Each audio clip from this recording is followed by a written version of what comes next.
Cheers, YouTube. Welcome, welcome. Seemed expensive, but straight funded.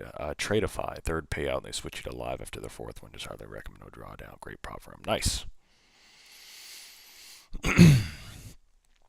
Okay, so liquidity here on Bookmap, we have 21,562 main level, 21,662 up top. If you're looking at the S&P right here, they are net negative on their CVD as VIX continues to pop back above 12. In my opinion, one of the main themes this week you should look for is mean reversion on the VIX. Volatility tends to mean revert. It could enter a period of kind of vol consolidation for a while as vol doesn't really buy or sell. But mainly here we're looking for the VIX to start to the process of mean reverting.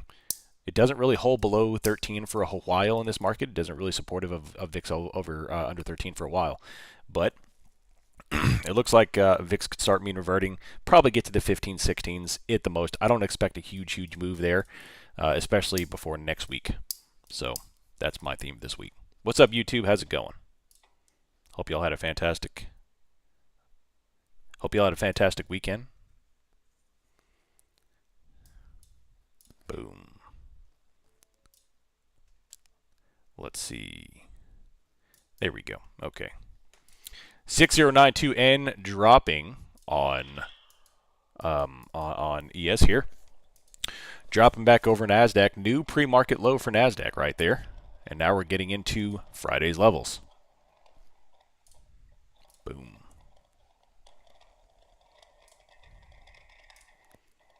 What's up, Vio? How you doing? How you doing? Hola, compadres. Long RTY pre-market and done. Beautiful. Beautiful. Any of your ARs heading to Ukraine? I do not comply. I actually bought 2 more rifles that were banned this weekend. Nice. I saw a new law that in America here that they are trying to ban painted rifles. So you're no longer no longer allowed to have, or if it passes, any camouflaged or painted rifles. One step closer to a complete police state. I love it. What's up, Zach? How you doing? Will we finally break the 4-hour midline on ES? That I don't know. So if you look on ES and NASDAQ, they have been, both of them, respecting this big ascending wedge going back to July. That is a very large level. Once we do break it, we'll probably end it up into a trend, whether up or down. But it's very obvious, which is in the whole process of why wedges work to begin with, is that we are in range contraction. The VIX is now down under 13, now right back above 13. But we're in range contraction, which leads to range expansion, which is what we're really looking to play. Range expansion is our homie. Spot Gamma noted this morning, literally, that the vol is not pricing in anything for Wednesday's CPI. It's like it's not even there, which hurts my heart. I really enjoyed those CPI days. I will tell my grandkids about those days. I couldn't resist levels. Now 9 out of 10 on CL. For the year, one of the best CL trades on CL for me. Going to chill and listen. Beautiful. Nice, Kennedy. We had a little chat in the channel over the weekend. Saw a lot of people talking about the contraction here on the ES and NASDAQ, which I've been warning you all about since we started, is that the beautiful volatility and price move we've been seeing on the indexes is not normal. It's not normal. It's not normal to exclusively trade the indexes like that because it doesn't usually move that much. Over the long term, absolutely, but on the day-to-day, it's not conducive for scalping or day trading. So we've been preparing for the day to come where we switch out from the S&P into individual names, kind of like what I was doing my entire career going up in 2021. And that day is fastly approaching. 6095 ES dropping back over. VIX is still 1343 and holding. How you doing, Zach Dabash?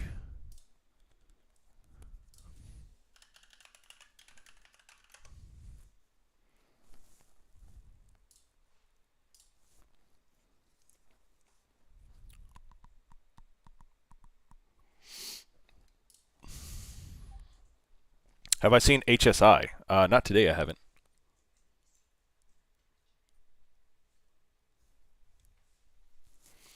Let me go take a look. How you doing, Kit? How's the pregnancy? 6.5%? What the heck happened to China? Wow. Man, they are up. They just rocketed from 19.6 to 24.30.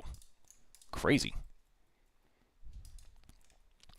Yeah, nicely moved there. Let's see. Oil here is 6818. They bounced back up 68 and now rejecting back down into the range since this morning. But other than that, they've had a nice little rejection move here. RTY is rocketing, and they are rejecting their liquidity. If you saw the Tier 2 call last night, that they are back inside the liquidity from December 5th last week, and of course they're rejecting that. So if you're looking to long RTY after that huge top wick, we've got to be able to get through 2430 and change liquidity to start moving back into the upper 2400s. So it's got to absorb that liquidity.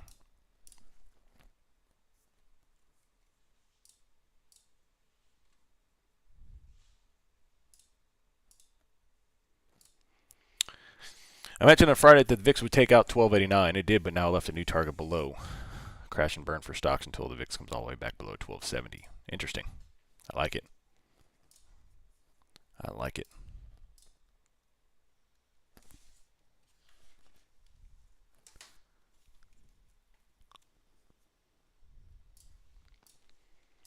Top wick back down 6092.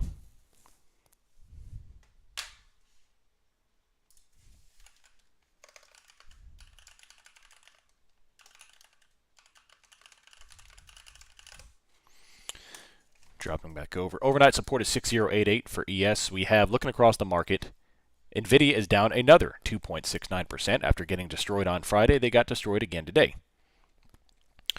Apple is back to flat after opening red. Microsoft is red. Meta red. Google red.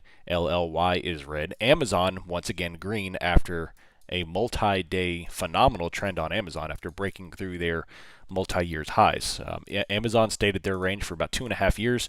They finally recaptured it, and now after recapturing all that liquidity, they are on a very strong uptrend, which helped lead to some of that discrepancy we saw between ES and NASDAQ on Friday, where NASDAQ just kept going. I think it bought up for nearly 15 hours straight. Let's see, 15-minute bottom wick supporting. Yeah.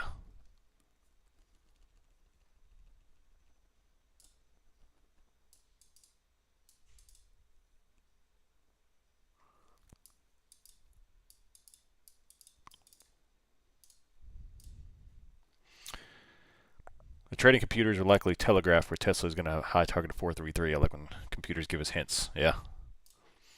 Yeah, those liquidity moves, I like it.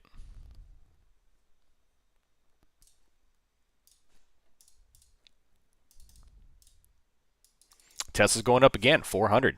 Tapping 400. And Tesla, Elon's wealth explodes too. Coming up to new all-time highs again, 413 will be their all-time high. How do they react to that? I don't need that. I already have that open. Yes.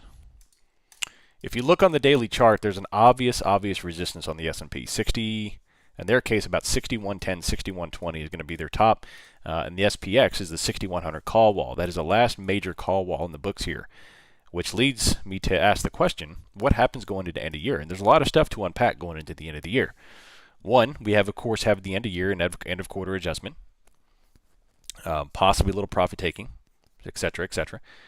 Two, we have JP Morgan collar moral, which we are well above the JP Morgan collar. So, with that being said, do they take profits off this market, come back down inside the call wall? Granted, if we're not too far above the call wall, they're not really getting blasted. Just because your price is above the strike of your call, if you're short calls, doesn't necessarily mean you're losing money. It doesn't necessarily mean that, because there is a point where you can go above the call strike and still make money. You're just not getting the full credit.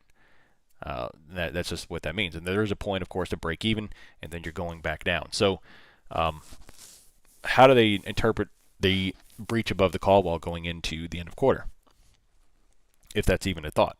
There were technicals out. It's fundamentals time. Yeah. It's December. I see 5-minute NASDAQ rejected the trend, lost 21,670. Yep. So far, it's a pretty tight move here. We're only down 4 points on ES. at the gate. NASDAQ dropped from 639 to 580 for about 40, 50 points, still muted, and they defended the overnight low. So a nice little bounce off the overnight low, which is a typical liquidity sweep that I like to play. The overnight touches or the weekly touches, any of the major macro pivots, I like to play the sweeps over. Not sure when you're going to go over our predictions. Yeah, we're already, I can't believe time has gone by this fast. It's already time to review our end of year predictions. I feel like I just created that channel, and here we are 12 months later, and it's time to analyze those targets. I don't think there's a single person that came out without being breached. Even the extremely bullish people. Let's go take a look. In fact, I'm going to dig through there. Let's see if there's anyone who survived. The S&P, the ES 2024 end of year predictions. We are currently sitting at let's call it 6100, 6092.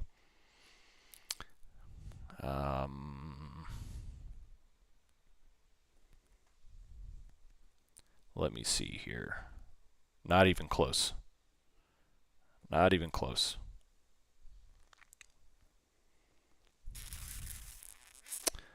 Not even close, not even close, not even close.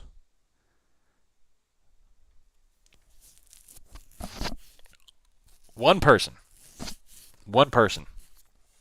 still has not been breached, but everyone else is still within, has already been breached by about 500 points on the S&P.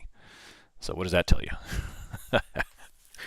I think the closest one, other than the person that hasn't breached, the closest one is like 5,600 on ES as the high of the year. Oh, Trader J got breached too. Every one of them, even the most bullish people. Where were we at the time? What was the open of the year? Let's see. On ES.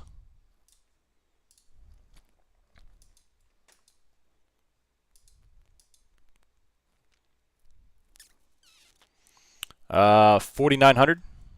4,900 was the open of 2024. We thought we were crazy for saying 5,600. Yeah, for sure. For sure.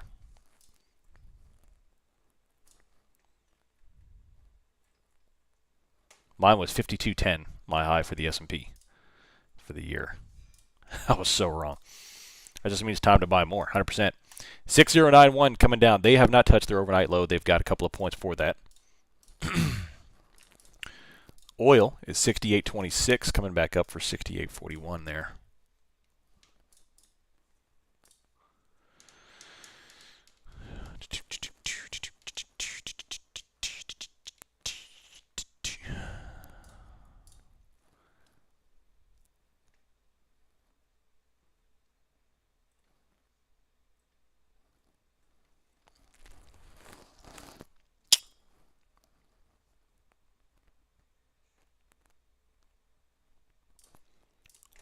Bottom wick to rip, possibly. Let me go take a look at the data. What do we got? Boom, boom.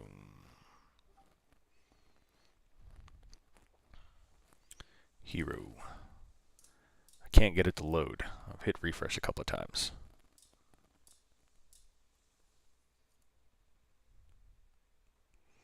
All right, looks like that's not going to be able to work.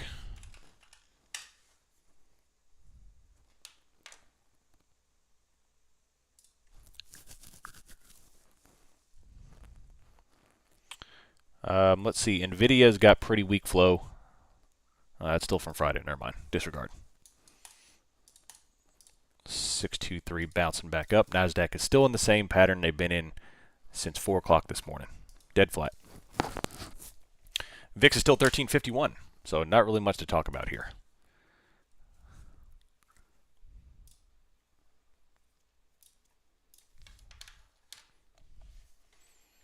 Goes up from 1 to 5. That ain't no good, Dan. Gotta get some sleep today.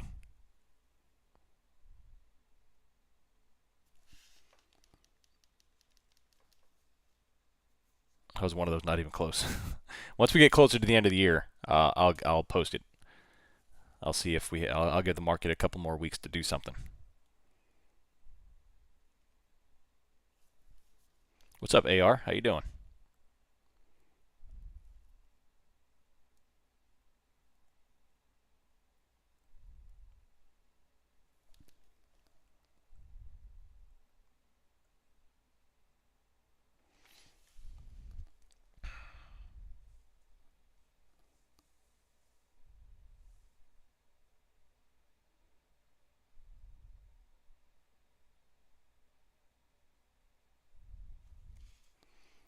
Yep. Yep.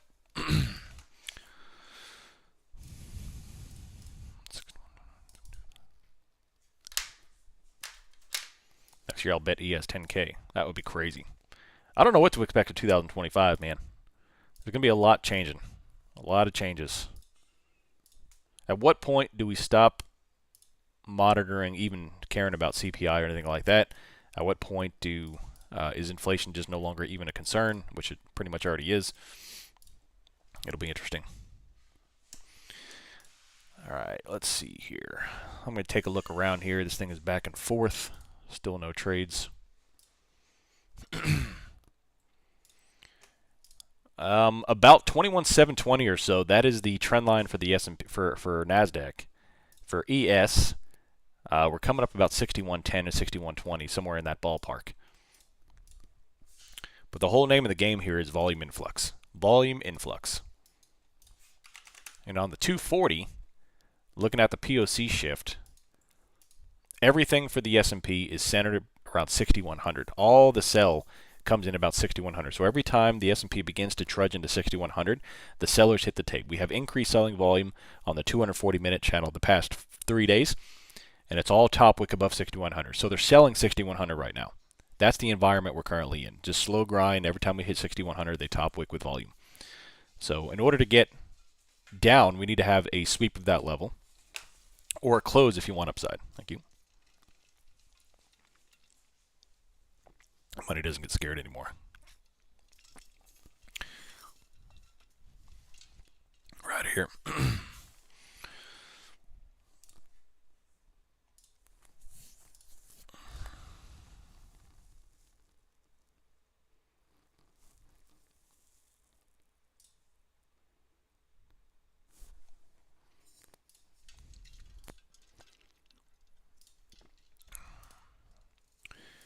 So the issue this week, going into volatility, we're in that volatility week where premium is too cheap to short and create short premium, and it's too slow. The price action is too slow to long premium on the short dated scale.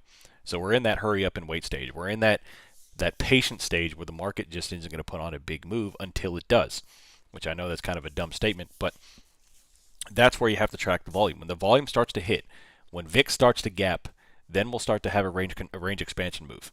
Right now, we're just kind of that no man's land where we're hanging out against the call wall, against trend lines, against resistance, against the vol suppression technique down here with the VIX being under 12, or now it's above 13 in that area. In my opinion, the market cannot support a VIX under 13 for very long. And if they start to expand that baby back up, we'll quickly see 15, 16, and we'll see a 2 to 3% correction on the market. But you need to see volume on that. Put call ratio is as low as it's been since June of 21. Oh, wow. It's crazy.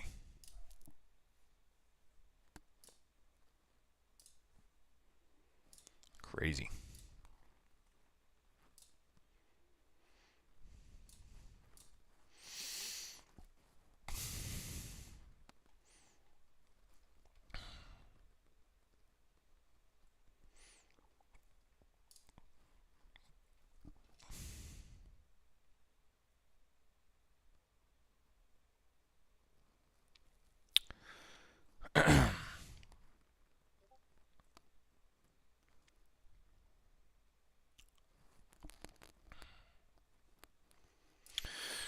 Do I use volume alerts? I do. I do. Whenever I've got a trade or strategy or theory on that I'm looking to see and I'm away from the charts, I'll set volume alerts. Or if I'm even at the charts and I'm looking, I'm not monitoring something, I'll have volume alerts. Traditionally, I do that on the long-term scale. We really have to wait till after the holidays for the market will do this time of the year. It's a little wacky. My favorite time of the year, in my opinion, is going to be anywhere between the end of February into the end of March. That's when the market typically puts on some pretty colossal moves.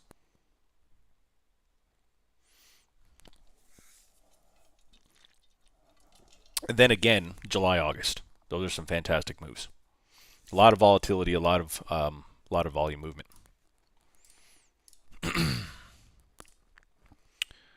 Oh man, just slow. Gonna close my put and walk away. Nice Nomad Trader. It's good to see IWM playing catch up. Whatever it's only index, yeah.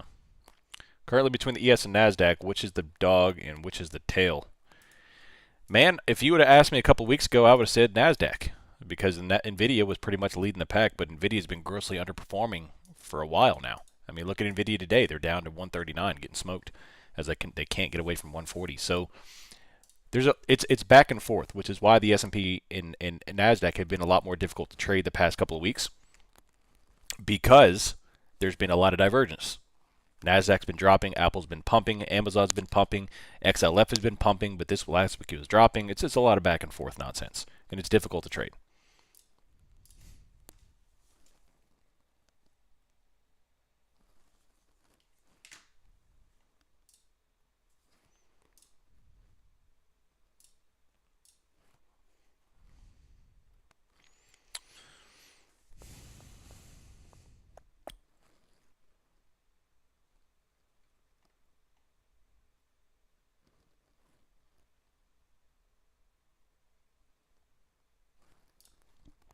Slow one, yeah, it is. S&P 240-minute chart, or the 4-hour chart on ES is top wicks. We have a top wick on the 1 o'clock in the morning candle, and we have a doji on this one after a little peak above and then top wick. And then the volume still, I'm going to show you this.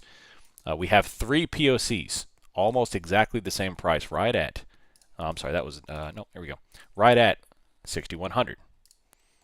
So this is why this is one of my favorite charts. It shows you where the volume is right there. Every time, that's a 240-minute chart. Every time we peak above it, top wick. So knowing where the volume is, there's a couple of things to talk about. 6,100 right here on the S&P.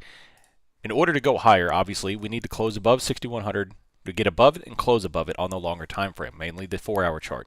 That tells me that they're going to absorb that supply, and now it's time to trickle higher, and that'll probably kick us off into the end of the year. But as long as they continue to reject 6,100 and volume starts to increase the last 3 days, in fact, volume's been increasing since Monday, December 2nd. So Monday on 2nd, 3rd, 4th, 5th, and then 6th, it's been higher and higher and higher every day, and every time we've peaked above 6,100. So that tells me they're selling 6,100 for now. We don't have a high volume spike yet, but we have higher volume. So it appears now that they need to at least refresh 6075, 6080, which could come with CPI. Either way, that's not a very big move. It's just kind of looking at that.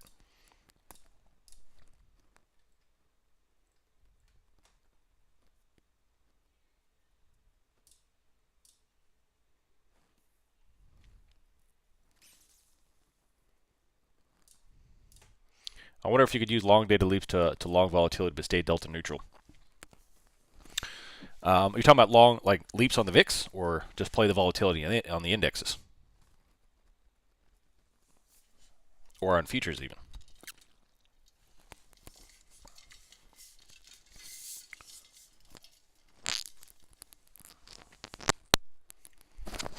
Let me clarify my statement just on the index. Let me clarify my statement looking at the put call ratio for equities. It's at its lowest since June 20, was a recent low, but starting to kick up nicely. Yeah. Yep, it's been this tailwind, a volatility crush tailwind here, and we've been on a tailwind now since July. We are, we had that little bitty drop there post election, but the market's been pretty much in a grind up since July. We've had a couple of little small retractions, but it's just been up and up and up now. We had a very abbreviated little sell there from July 10th or so until August 7th, so about a week or two. And then ever since then, it's been just grind up. And if it wasn't for that, we would have been a grind up almost the entire year. So, things are going to pick up here. And, 2025 is going to be very interesting. I'm very excited for 2025 because I'm curious to see what's going to come. But it's also going to demand that we begin to look elsewhere. We begin to look at individual names. And it'll most likely be the start of some more dollar cost averaging into the investment portfolio, which I'm very excited about. Dollar cost averaging in my long-term port is one of my favorite things to do. 2-year at the money put, 2-year at the money call. Hope vol spikes the next few months. We'll probably have to throw in an option calculator to see the IV break even. Yeah, I'd be curious to see what that break even would be. As long as you know how to manage positions, stuff like that is a fantastic trade.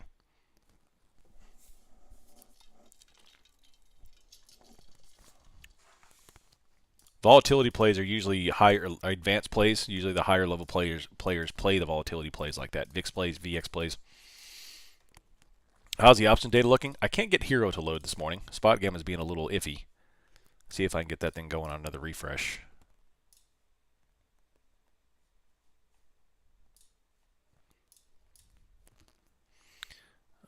But yeah, I can't get it to load at all. On the trace, we have 6,100 calls, and that's pretty much it. The put wall is 6070. The call wall is 6,100. Let me look at Trading Tick, see if they're working. Tesla is leading the put flow by far. Right here. Hold on, I gotta take this call.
Sorry about that. So we have. Let me hit here. Tesla's leading. They're actually not buying calls on Tesla or buying puts. They're selling calls. A lot of negative deltas on the calls, so they're selling those babies. I've got Nvidia barely. Just the market in general, with the exception of Tesla. Tesla's the outlier. The market's very anemic right now with anything. Not a lot of volume, not a lot of call options data. Healthcare right now is leading the pack in terms of put premiums, dropping healthcare, and communications, which is mostly relying around Meta, is going to be bullish today.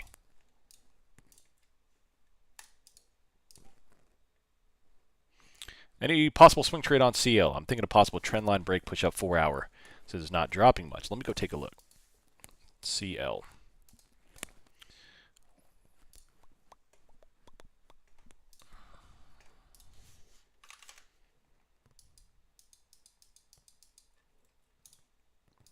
Ooh, yeah, nice. Yeah. So oil has been respecting this little wedge for a while now. It's been just kind of consolidating and not breaking out, which is obvious range contraction. And I'd love to see it. I'd love to see it, especially something as has a lot of potential like oil. So what am I thinking on this? In order for me to get some sort of consensus, I have to go look at where the volume comes in at. How does it come in? When does it come in? What is it? The last time we had any volume spike was on December 4th, which we rejected the upper end of that trend line, and then came on back off. What do I think? This is a descending wedge on a daily, which 60% of the time usually results in an upward move. We're already in the 68s, and typically the market doesn't really like to get below the 60s, at least in this current environment on the oil. Prior to coronavirus in 2020, oil was typically a 90 strike product. So my thought, going into the 2025 realm, when does oil go back to normal? If it ever goes back to normal, will we ever see, 90, 93, 95 on oil in the short term? So from 83 until, whenever, oil was always a pretty high product. And it remained from 2014 until 2020. It was 95, 96. And then, of course, coronavirus crashed it, and now we've been hovering at 68. So I do think the time to return back to that area is coming. There's a lot of geopolitical stuff going on here that's going to affect the prices of oil, not to mention we have winter. Winter is coming. So from a fundamental standpoint, I do think oil is going to go back up. From a technical standpoint here, I need to see the volume bottom wick. I'd love to see a sweep of like 66, because if you go back and look, in September, in October, in November, and again in December, we have 4 times now on the monthly scale, we have dropped below 66 and immediately bottom wicked, 66.80. Back in September, early September, they got all the way down to 63. So that's 5 times they've defended this area. So what I would like to see is one big healthy dump, 65 or so, and then bottom wick with volume to head higher. Kind of like what we saw on October 1st, something like that, except lower price. That would kind of get the thing, the bottle shaken up here and ready to explode higher into the 75s and 80. I'm not really going to go for 95. If it happens, it happens. But I would love to see a good sweep to get us back into the 75, 77 area. So I would definitely be biased more long on oil than anything, based on what I'm seeing.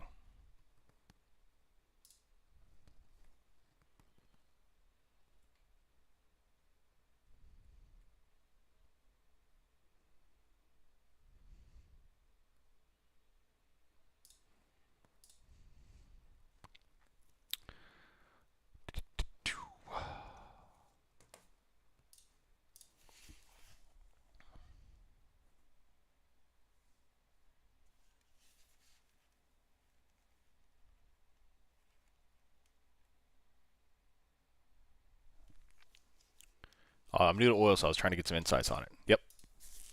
Yep. I mean, oil has been in a macro downtrend now for, heck, since May of 2022. The oil has been on a steady downtrend.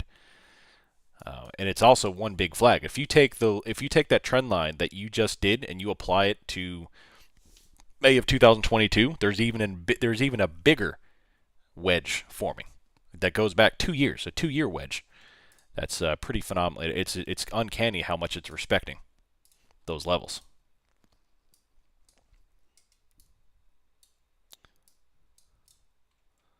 So, do you think a sweep of 64.44 is possible? 64.44. I do. I do think that's possible. That's not too far away, and that would be a likely bounce point if they were to sweep liquidity to the downside.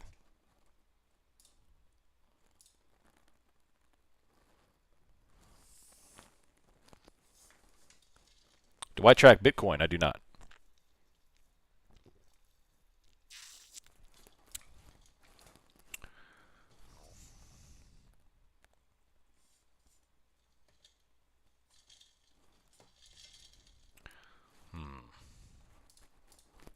Man, this is some pretty terrible stuff, ain't it?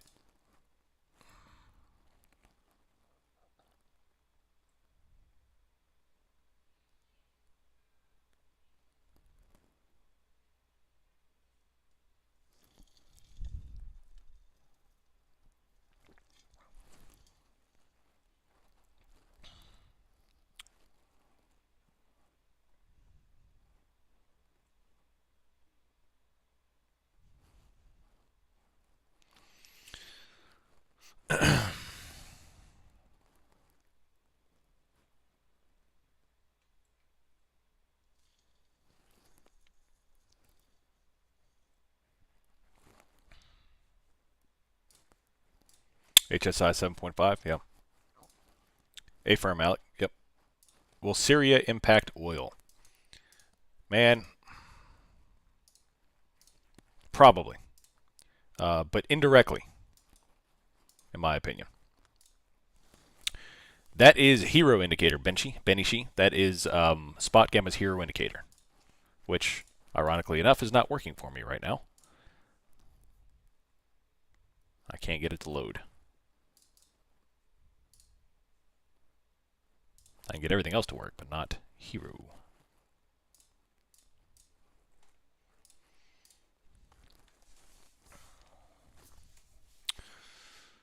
Liquidity is pretty tight on Bookmap. There's almost nothing. Icebergs are non-existent. Liquidity is very, very light. 6100 remains the main target. NASDAQ has 21,562.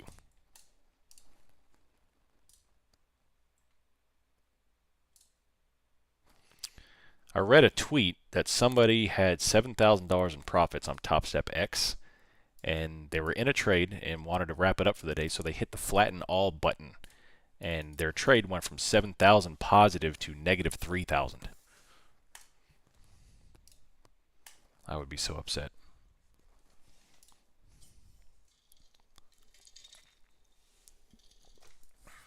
Yeah. So he's been back and forth with Top Step.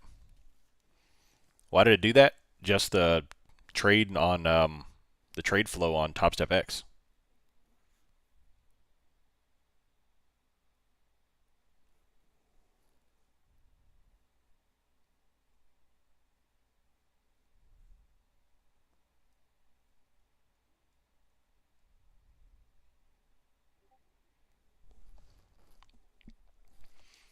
What needs to happen to get a small retracement, like 600 points on NASDAQ? Well, you know, what needs to happen? I don't know. What do I want to happen? I would like a green flow back into the upside, and then a selling climax. You know, from a Anna Coling slash Wyckoff slash I guess Jesse Livermore, all those type of things. What I need to see is liquidity induction here. I need to see a nice little green move up above supply, aggressive selling, top wick with volume. Now, I got to thinking about this because kind of what we talked about over the weekend here, chatting back and forth, what we talked about last week is that the VPA signals on NASDAQ and ES, mainly NASDAQ, but the S&P as well, are becoming more and more, I guess, failed. Because the indexes are so inherently manipulated, you know, the order flow, is that we're getting to see a lot of movement that's not being followed through. So it's giving false signals left and right, which makes it, as a VPA trader, difficult to trade.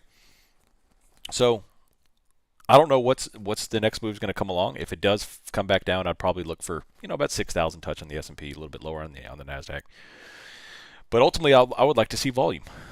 If you go back and look on July 11th, the big fat volume influx that we saw to kick off the big downside, because the market was very dull and grindy and bullish for 7 days in a row, and then we had a huge volume spurt on Thursday 11th out of nowhere. It's the highest volume we'd experienced in weeks. That's what I want to see. I don't understand the draw for prop trading. All I hear is pain with the occasional Lambo wins. Doesn't seem like something I would ever be interested in getting into. I don't recommend prop firms at all unless it's your only option and or you have a system in which you want to take advantage of leverage. Other than that, if you already have your own money and you're still kind of struggling to find your footing, then I would not recommend prop firms at all. It's not worth the headache.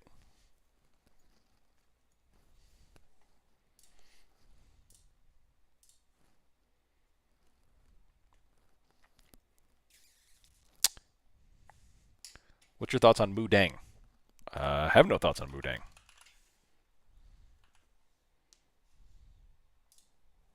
Is that a crypto? I'm done with prop firms. Rather trade my own money. 100%. 100%. I need Mudang to moon. I don't even know what that is. Small loss out for the day. Nice, Damien. Keep it small, buddy. Those VPA signals won't work if we lose IV. It's usually the opposite. For instance, we would look for a high sell volume candle to enter long because trapping sellers and liquidity, in my opinion, from lower IV markets. 100%. So, again, you know, that's why if you are trading the S&P in a normal environment, you own, like, VPA only works on the daily, weekly charts. And you've got to be very patient, and you only play the upside. There is no puts on the S&P in a normal bull market after volatility shakes out. It's just the thought of taking a put, terrible. So that's why you have to go to individual names and trade only upside calls on the S&P when it's applicable. Mudang is a baby hippo from a Chinese zoo. Ah, well then I'm like it. I'm a fan.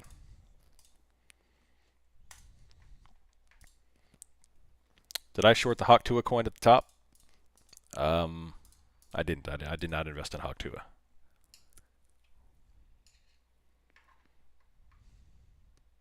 Does everything turn into a meme coin now? It's crazy.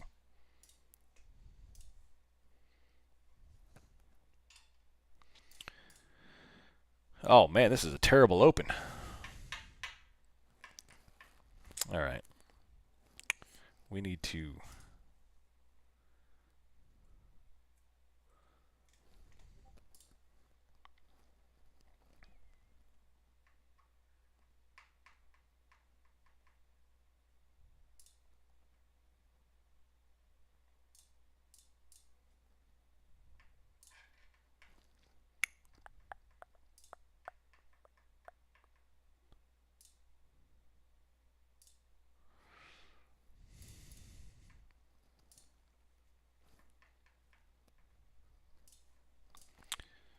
Squid token coin is pretty bad. Does anyone see CoffeeZilla reveal the scam of Hawk-Tua meme coin? Nuh-uh. What'd you do?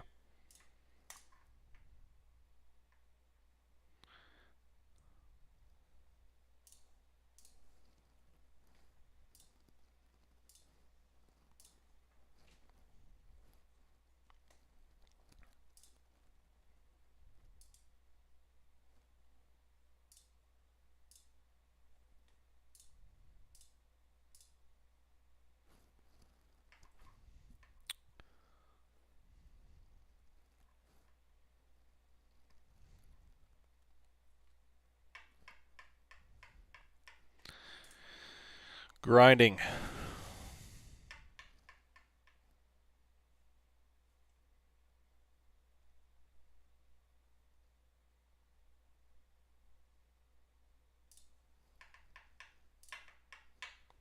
What charting software is this? What's up, Kyle?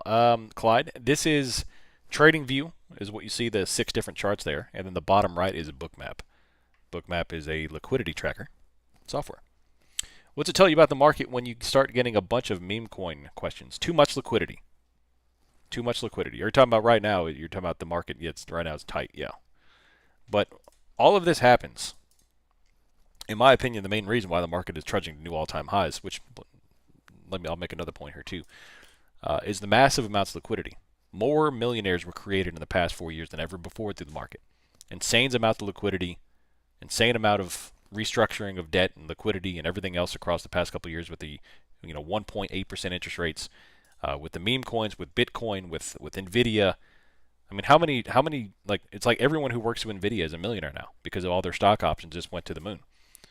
So all this liquidity is being pumped into the market and is driving higher and higher and higher. Companies, individuals, retail, real estate, everything has gone crazy.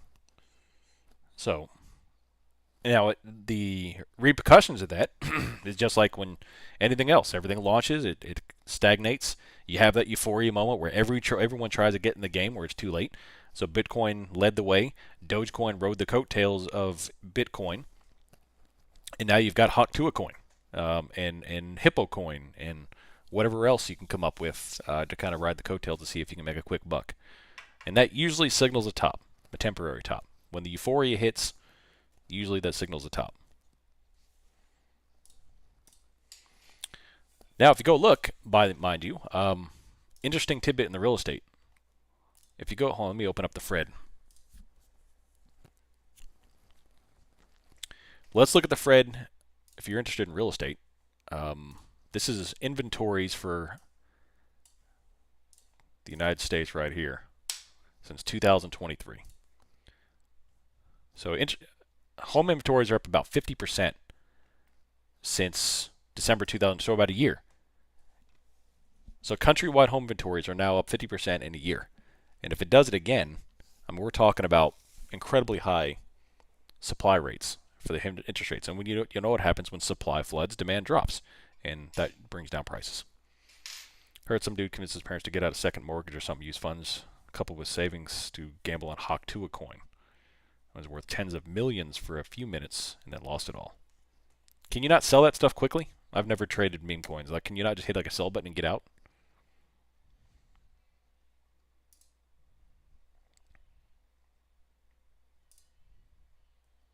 Wow. So 43% was held by one person, which was probably Hawk Tuah girl. Or her management company, or whatever. I think the rug pull happened so fast. Yeah.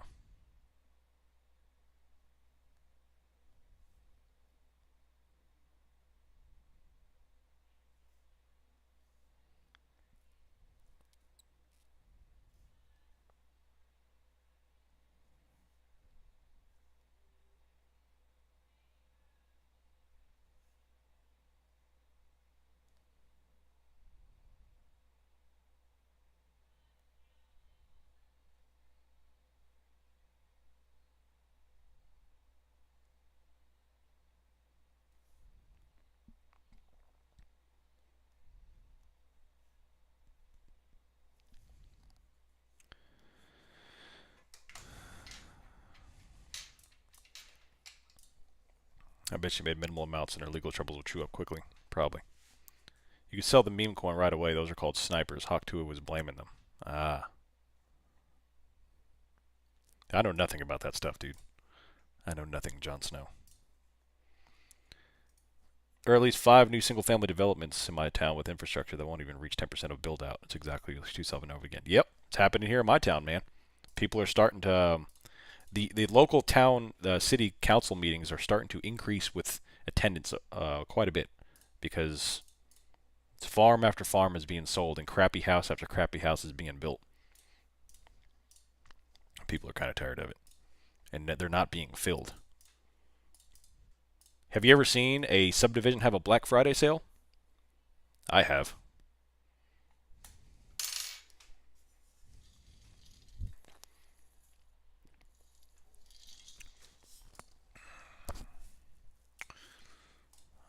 21,600. NASDAQ's creeping on back down here. Creeping on back down.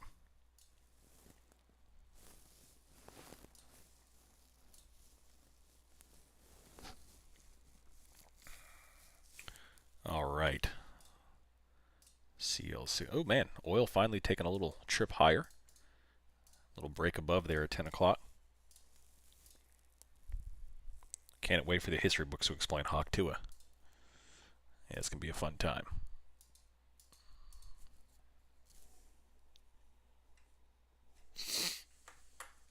You mean the history TikToks? Kids aren't going to read books anymore. All we're going to do is, like, in 20 years, you're going to go to history class, and because you'd be like, okay, kids, open up the TikTok history page, and we're going to watch video number 143 today. History of the United States. Hawk Tuah.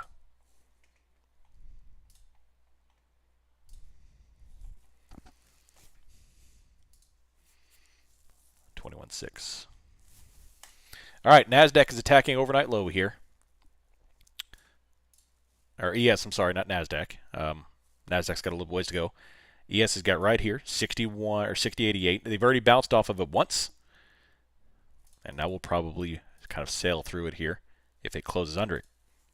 See if we can get that sweep. Microsoft is up strong. Apple's up strong. XLF is sliding lower and lower. On down. Is there a lot of liquidity lower on ES? Let's take a look. There's a little liquidity lower, down to 6070. Not a lot, but a little. It's there. It's definitely skewed lower, but the whole environment is pretty light.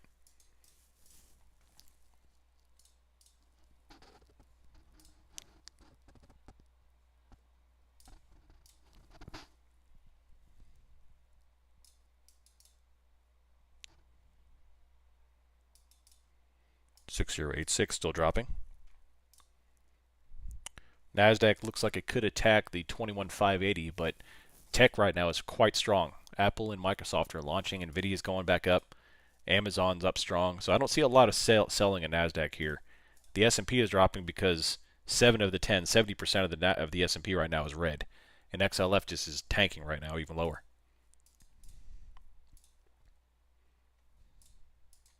Sweep right off of it. Booyah.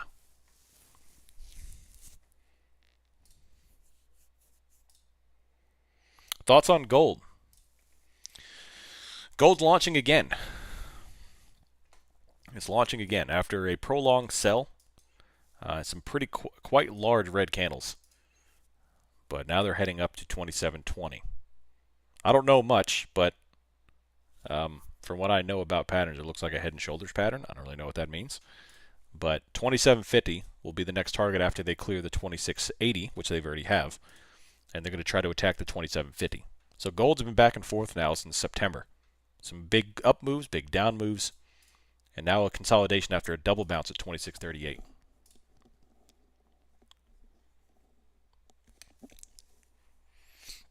I need some advice. What's up, Roberto? I'm in a TLT April expiration call and target March calls. They are both working, but each trade, if they hit my stop pretty far from where the price is at, and move us very soon, will be 20% loss of my account. That's too big. That is too much risk.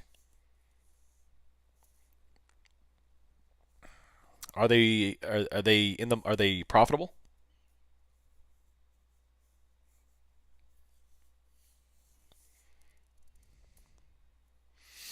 Yes, they are profitable.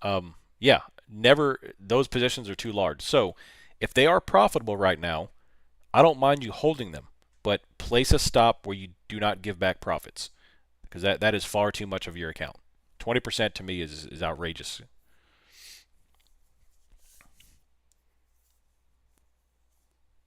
I don't know if he has the account size to do that. If you have the account size and the know-how, sell some calls against it to lock it in. But if you don't, then just place a stop.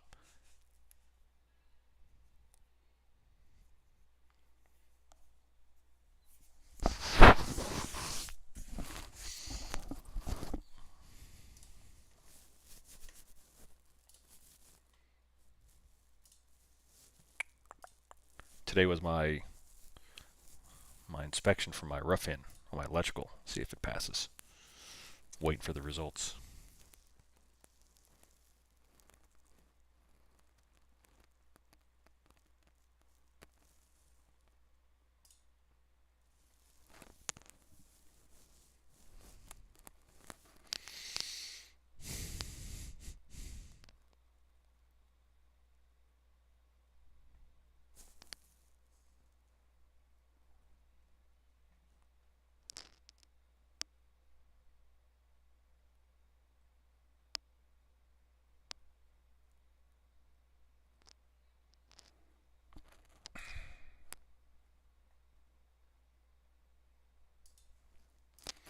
I'm on a margin account, but I don't know how to do that. Yeah, I would not do that then. Not without paper trading it and learning how to do that.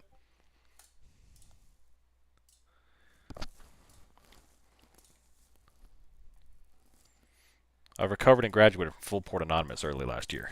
Yeah. I wasn't planning to trail stops in this position. I have a large target profit at TLT at 102 and target at 150. The only management I was going to do is move my stop break even. That's perfectly fine.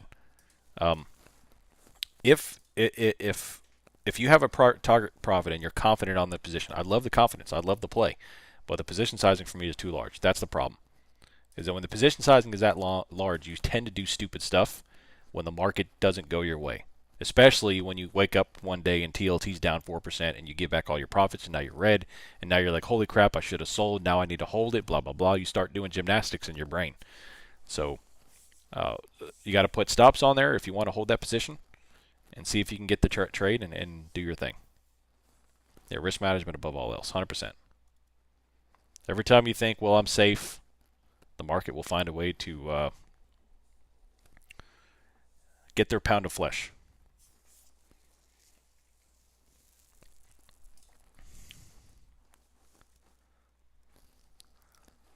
When the Hawk Tuah girl announced she released a coin, I generally thought it'd be my shot at making millions. I convinced my parents to take out a second mortgage on the house, liquidate all my assets, took a six-figure loan out, and put everything on Hawk Tuah. For the first 20 minutes, I was in a state of literal euphoria. I was worth tens of millions. My parents would finally quit their second jobs. There's no way that's a real post.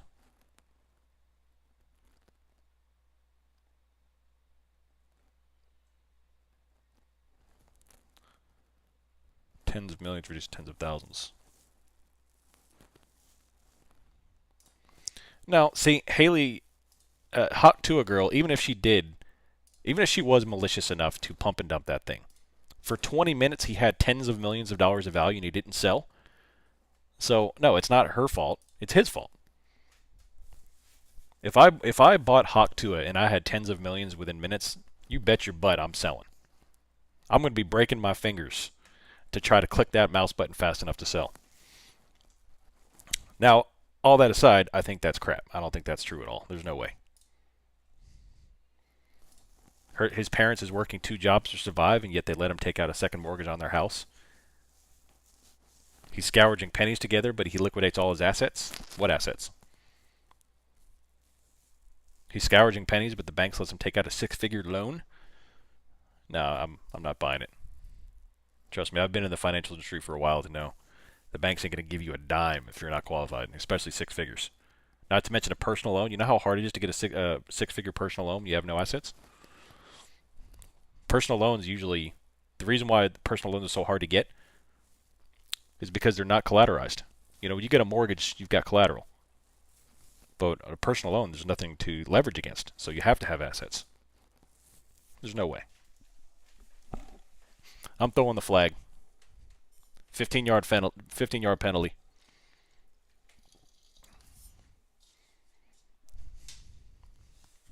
Anyway, I'll trail stops. I think that's the best idea. I don't want to sell the contracts. Yeah, if you're profitable, I don't mind you holding 100%. They're solid products, and I think you'll come out okay. But set your trailing stops, and then thank the trading gods for oversizing and letting it work out.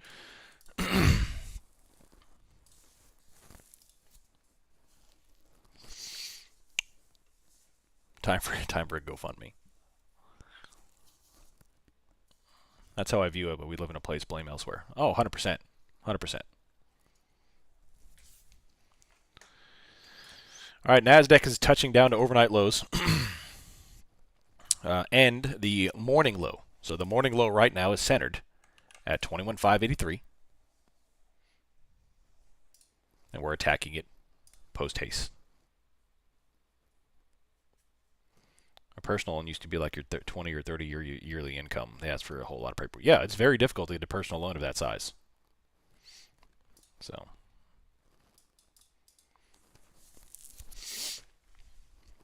coming back over.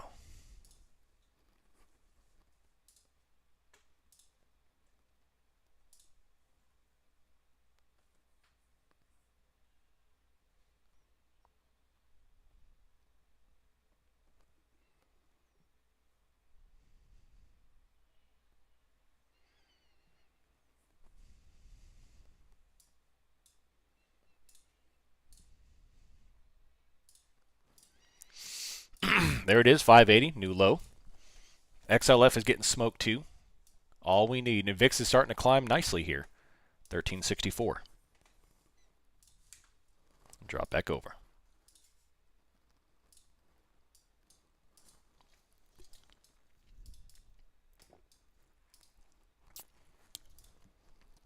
Nice.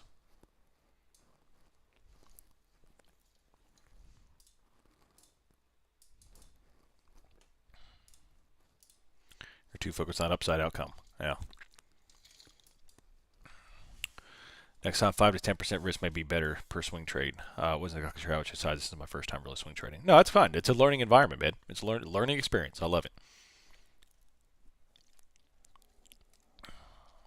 I've taken some trades that big too, but they were stock purchases, not options.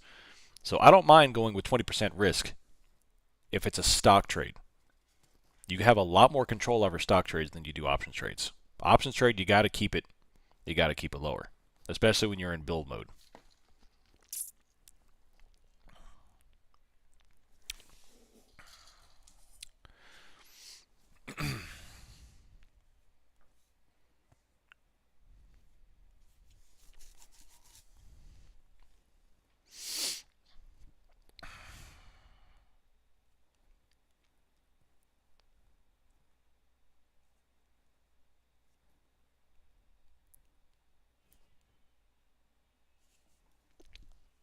It's 574 on down. Love it.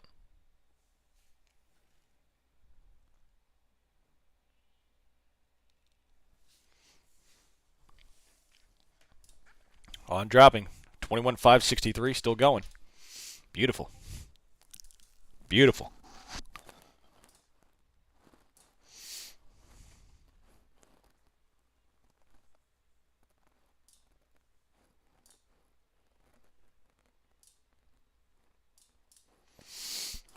$60.81.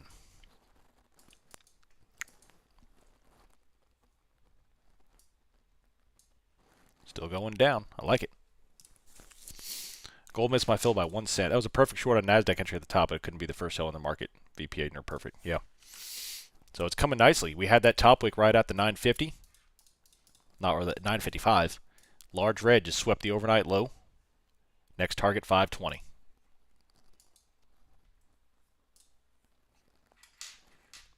Tesla's dropping. Yeah, so Tesla was leading the pack on selling calls. They were selling everything on Tesla.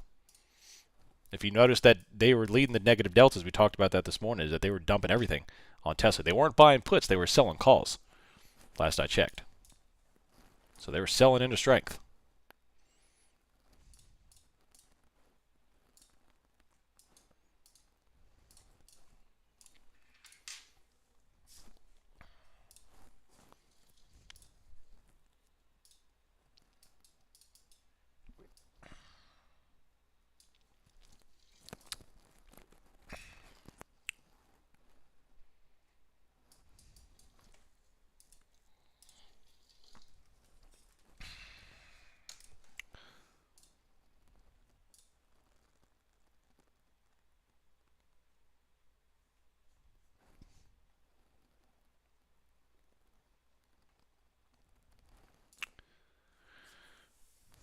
Right there at 1030. If they fail this, we'll get another 30 points.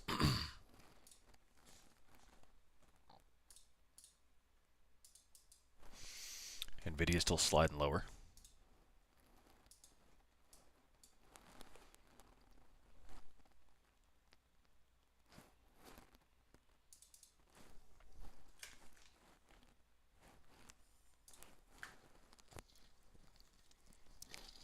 NASDAQ has a 21,500.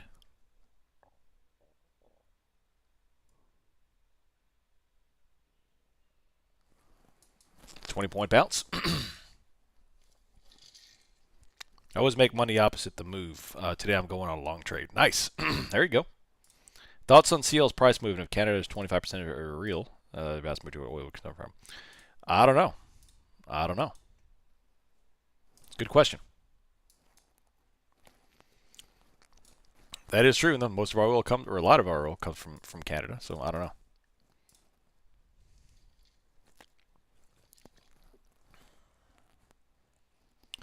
The reason I was size so much because it's a really good swing. I thought 10% was a little too low for EV of a trade. Nice.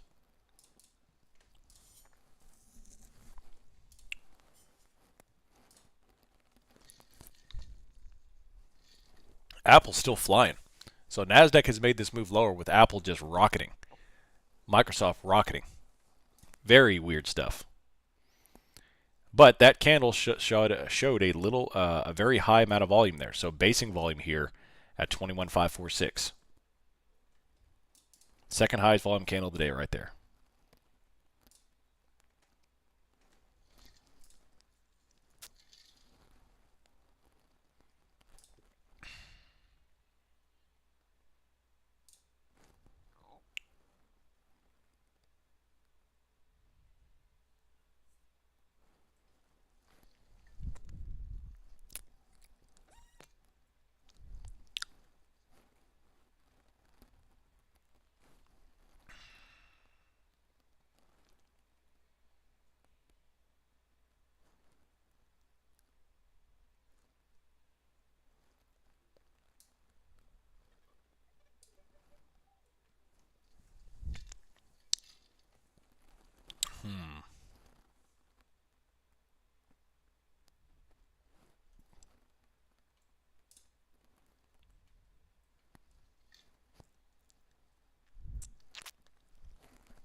Nice little top weight.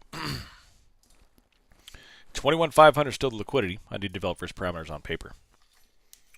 Well, you're doing, you're making smart trades. Is the top second volume on charts from only top step X or the market on the whole? That's a good question. I don't know. I don't track the volume there.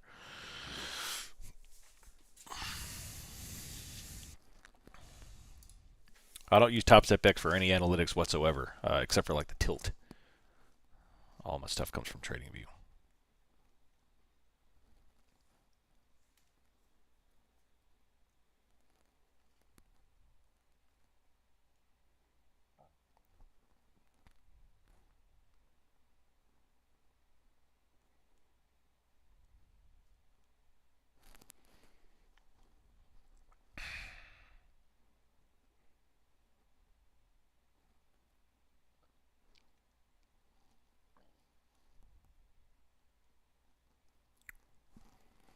$559. What's up, futures? How you doing, buddy? Late start for the old man. I like it. I like it. Nice solid top wick on NASDAQ. Let's see if they can get that 500. Nvidia is getting dumped. Meanwhile, Microsoft and Apple are strong.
So plan just trying to make a September high, so my expiration shorter and looking around 100. Nice.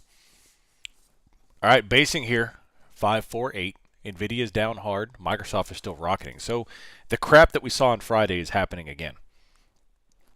Just complete divergence between the holdings of NASDAQ. Look at that red on Palantir. What are they doing? They're getting dumped. Little profit taking, 10 points. Man. Whew, that's crazy.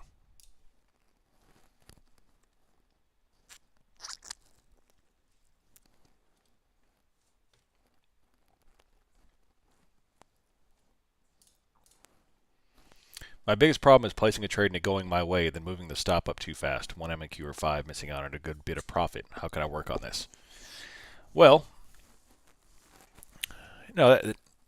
that's one of the more common questions I get. How to catch more of the trend, how to catch more of the price action. Obviously first you have to have a system that allows you to take high quality trades so you can, get the trades, get the profits you're looking for. Position sizing is the next thing, and no matter what you do, if you're not position sized properly, you're going to be shaken out pretty quickly. You're going to take profits too quick. You're going to take red losses or big losses too much. So reduce your position sizing and kind of let the trade work. That way, when you have a thesis, you could put on a small position size and just let the trade do its thing. I tell people all the time, I would rather you catch, 50 points of one contract than, 10 points of 5 contracts. Large red here, 21,538 and dropping. Here it comes down to 500. Beautiful. Just swept that little pivot, that top wick gave you sign down to 534. Microsoft is top wicking, VIX is up, and they are selling calls like nobody's business. I can't track the hero right now, but I'm tracking on Tradie Ticks. I can't get mine to load. Coming on down right here, beautiful. First liquidity breach 520 coming down to 500. Everything is dropping now. Nice sweeping top wick on Microsoft. First retest of the 500. Extraordinary. It's extraordinary.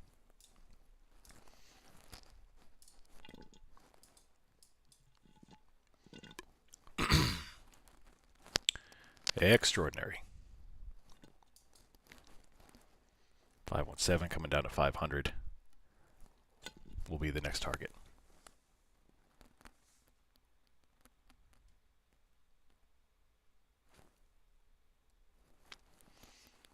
Here it comes.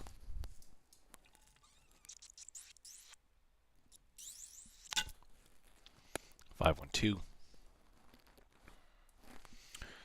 Man, look at that. Incredible. Incredible. At a 120-point move on NASDAQ. Finally, we get some movement. Finally, we get some movement.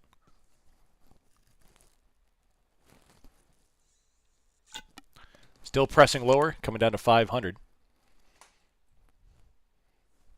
Where all that liquidity sitting.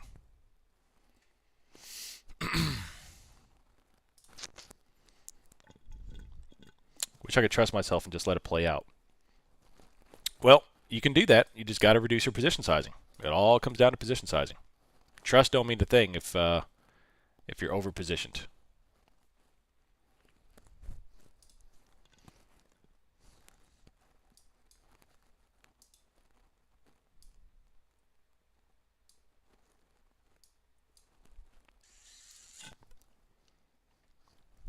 Am I dipping? What do you mean?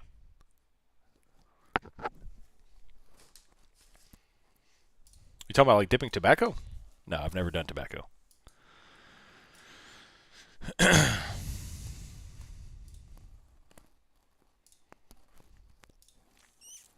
Nice little bottom, like right off the 500 area. All right, where all that liquidity stacked.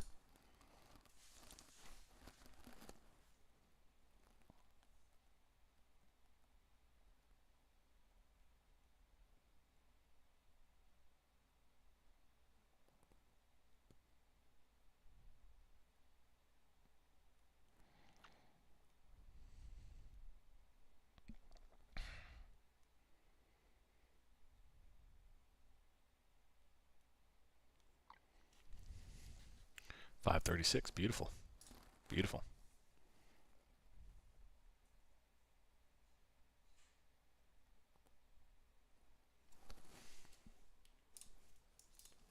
Slurpee cup? No. Look at the VIX, man. It's going up, climbing to 14. Apple's still rocketing, though. But there's that bounce.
Finally changed my trading view, so I'm not looking at 5 anymore. You've been preaching for weeks. Haven't had a desire to chase anything. Beautiful, Ben.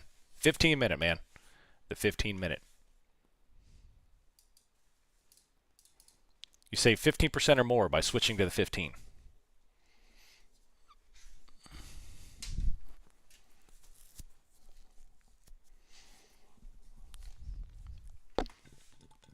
$5.75 retest.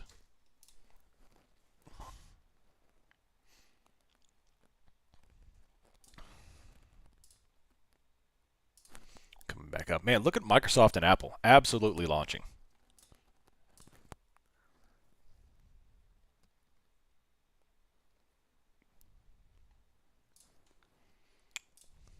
Right here.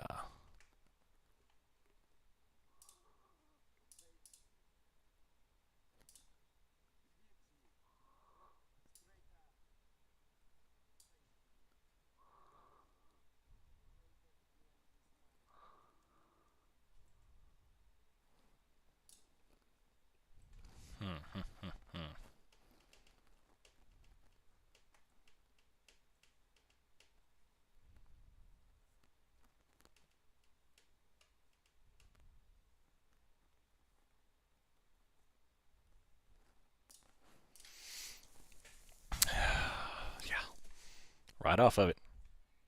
Right off of it. 21.520. Beautiful area.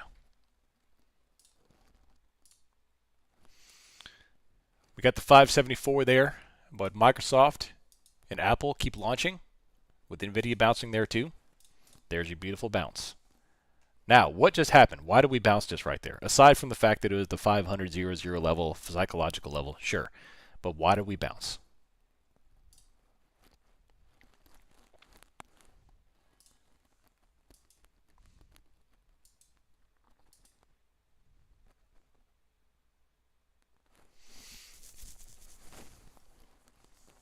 $554.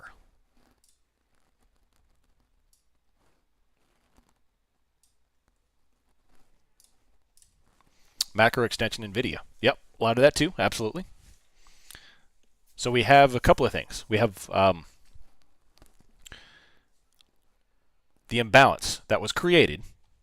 So I'm back in Friday. Now we didn't quite get down there. We got very close, but we have the 500 level, sure. We've got a macro level that I know is there, yeah. We got liquidity on Bookmap. We didn't quite touch it yet, but yes. But there's a whole bunch of liquidity from the launch pad that occurred Friday morning where we launched like 200 points without a pullback. So all that liquidity there of trap short sellers, people want to take profit, all that kind of stuff. And then we, of course, bottom right off of it. So anytime the market goes from consolidation and then breaks out, you need to pay attention to the area that you break out from. Because anytime you retrace back to that area, there's going to be a volatile reaction. Every time. Because there's an imbalance created there. The order book becomes imbalanced when you enter a period of expansion out of contraction. Because you have all the order books plays. When the market moves volatility, all the order book plays. People trying to short the move get smoked. People trying to long the move make money, and then when they come back down, you got profit taking. You've got people closing out the losing trades, barely, thanking God that we finally got back to break even, and you get out. That type of stuff.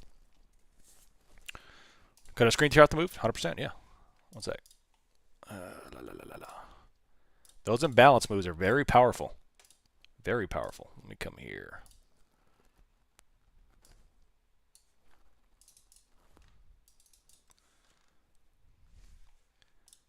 That'll be help if I actually circled it, huh?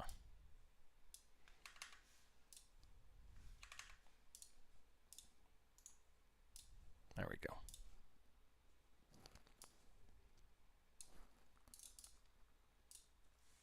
There you go.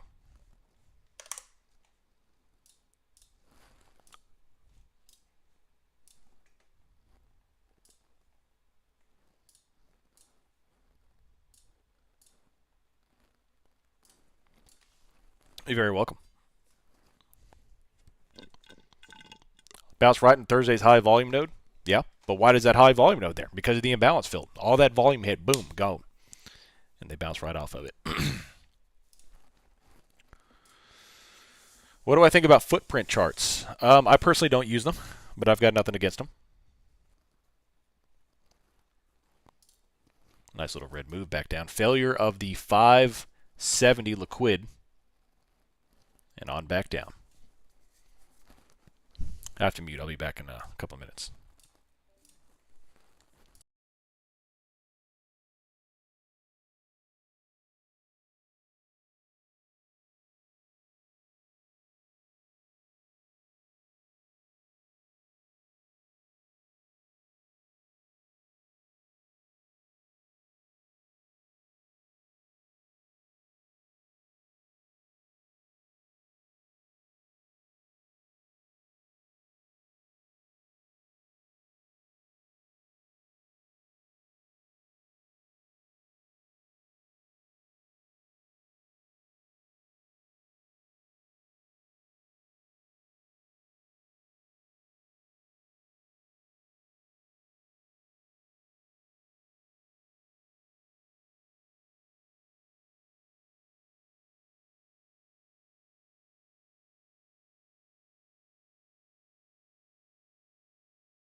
All right, I'm back. So, I mean, look at this. Like, NASDAQ is still filling lower with Apple rocketing. Microsoft is starting to fill down here, but 500 looks like a likely target.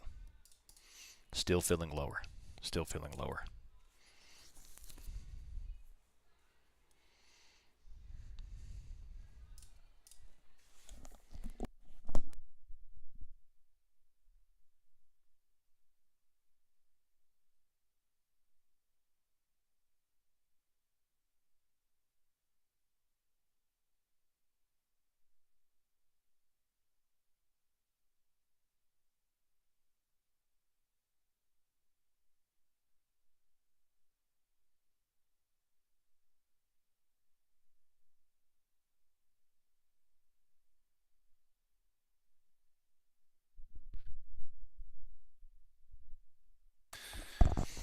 $533 still.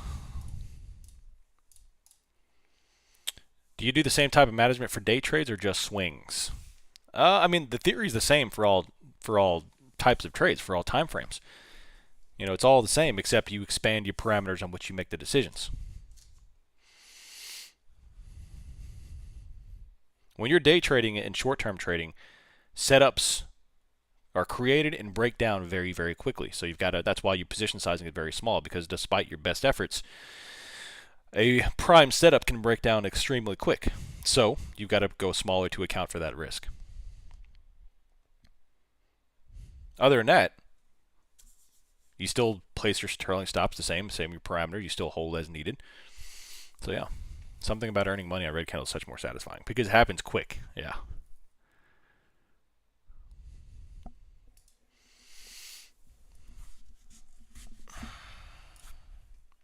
What's up, Invest in Muscle? How you doing, buddy? Late to the party? It's all right.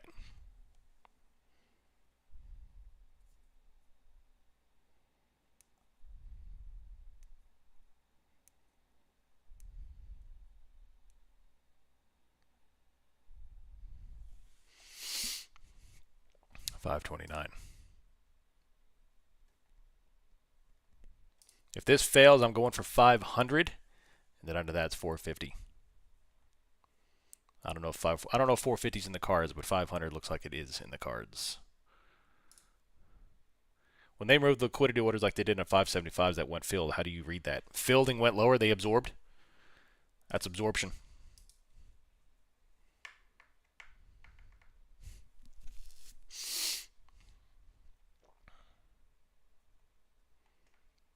Creeping.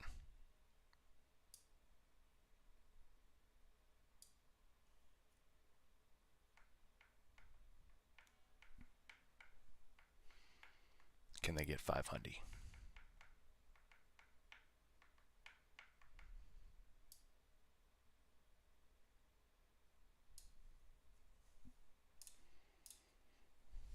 You love the red moves? Yeah.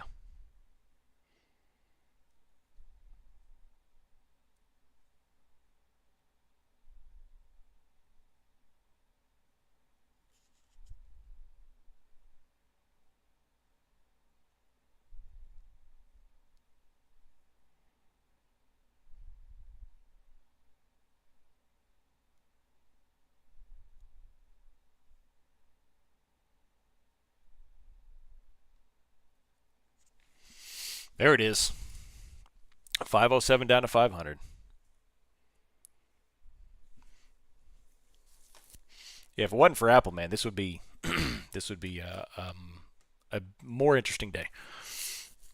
Here comes 500. Beautiful.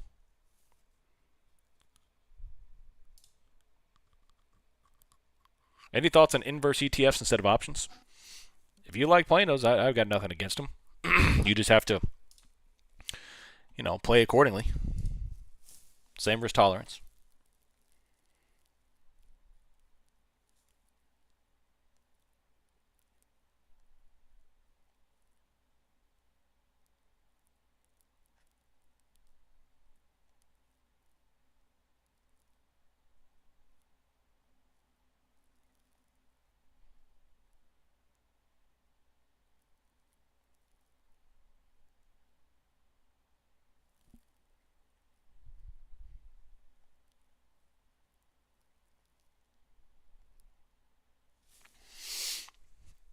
$500 coming on down, testing that liquidity.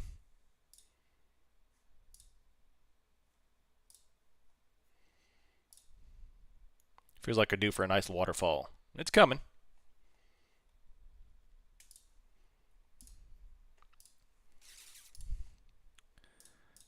Let's see. Man, I can't get the hero to work. It's driving me nuts.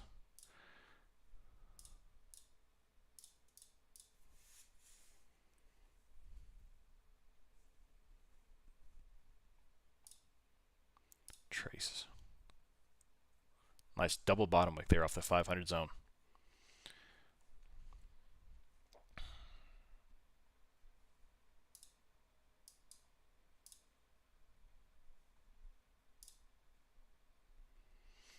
I meant to say it. I don't set a low. Rather come back and take out the low. Nice.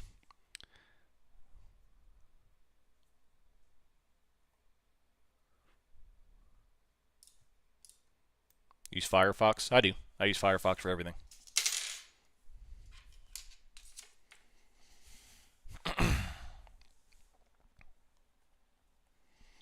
So for some reason, I told y'all this last week, is that my firewall is picking up something inside the software of Trader Workstation. So I can't get Trader Workstation to work on my desktop anymore. I've tried reinstalling it, downloading it again. I just can't get it to work. So I'm having to use my laptop to take any trades or to even look at anything.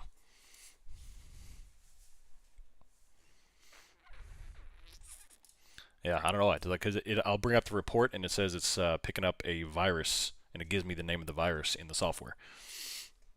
I think one of y'all hacked my computer and put in a virus into my brokerage account.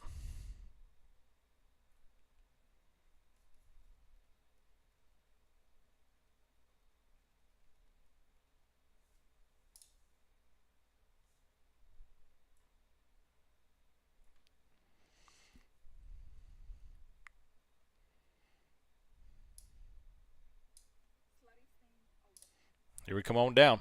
It's coming to 500.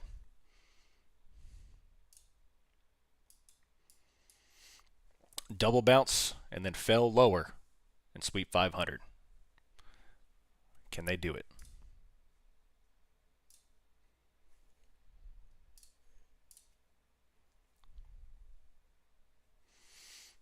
Yeah, it's 5BKR. Yeah.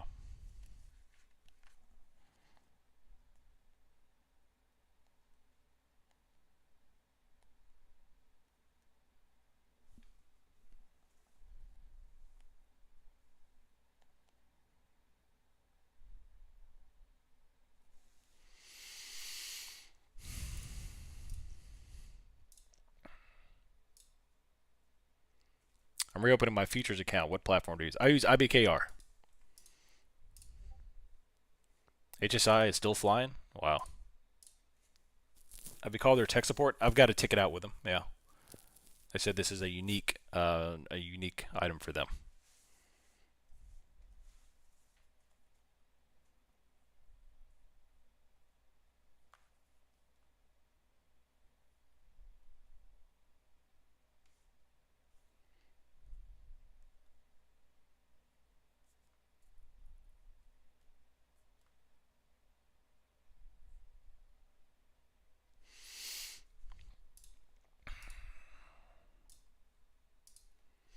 They're absorbing this level. They remove the 537 liquidity, and they still have this main at 500. So Apple is just absolutely launching. Still going.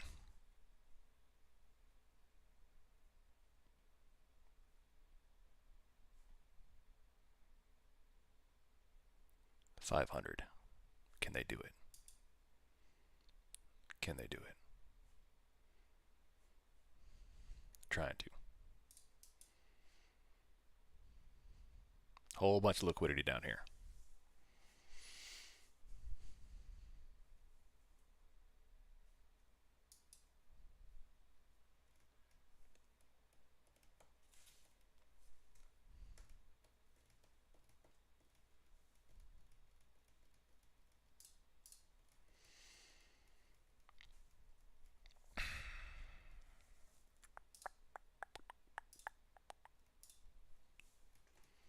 Back and forth.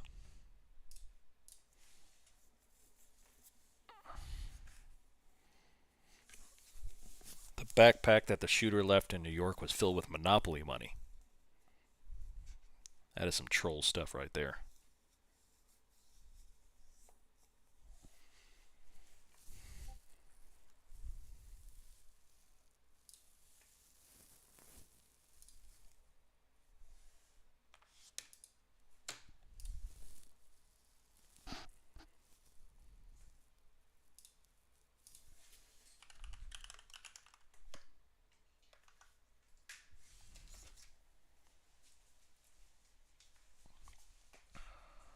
Coming on down. Oh, man. Here comes the 500 touch, baby. Can they do it? Can they do it? Trying to absorb that 500 and move down. They got to get through 500 first.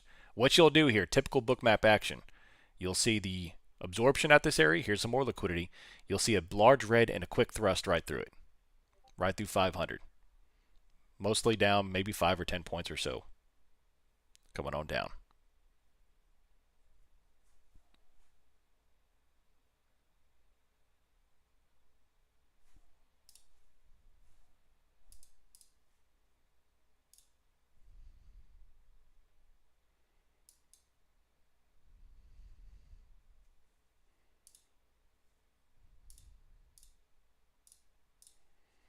Very slow. Apple's a safe haven. This means fear in the market. There you go. I like it. That's a great theory. My gynecologist couldn't find blood. Uh-oh. Ain't no good. Hate when that happens.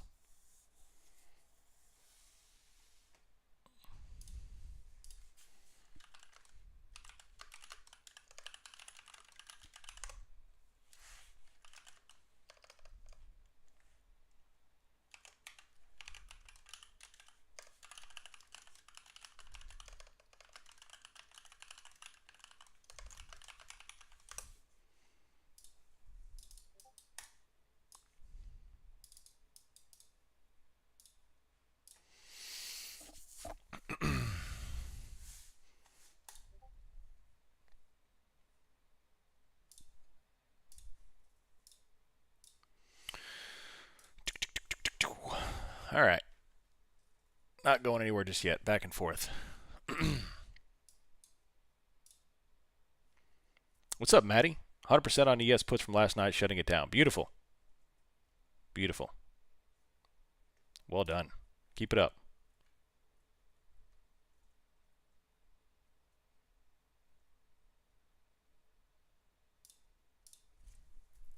Now the top wick back down. They're still hammering it. This is now the fourth time? Trying to get through 500. Here it is.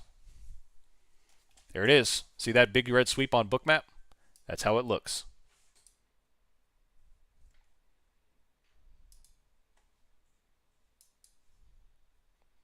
Just ate all that 500 liquid.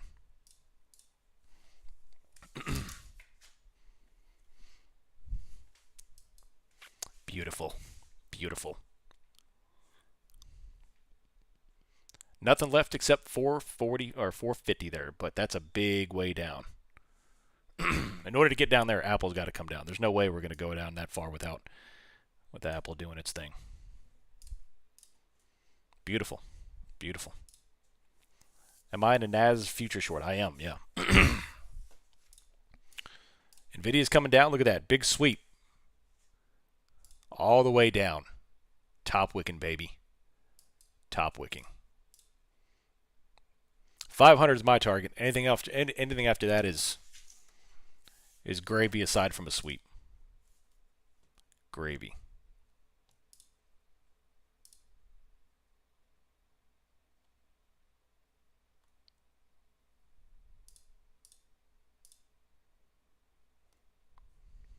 Yeah, SpotGamma says there's connectivity issues this morning, so there you go. That makes sense.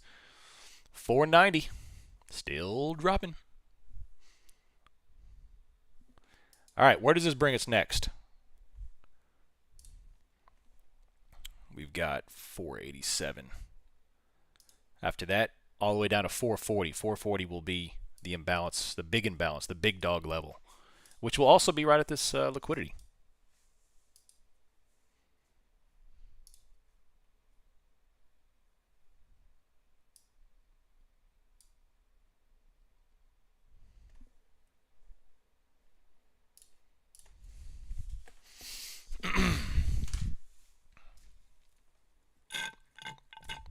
Still going.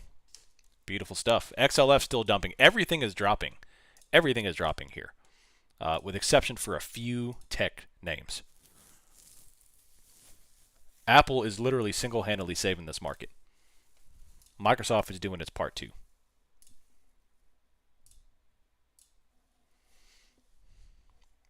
Liquidity coming back on at 515.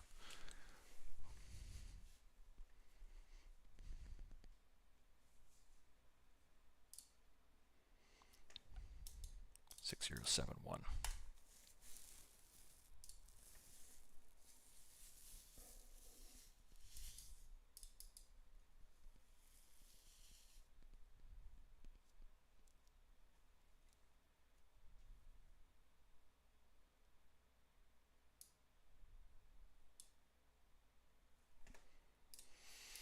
Is this news? Negative. VPA is key, absolutely. Look at the volume in the last 3 15-minute candles. Just super, super high volume. Sustained sell move all the way down. We're now at 10:05, 11:05 Eastern.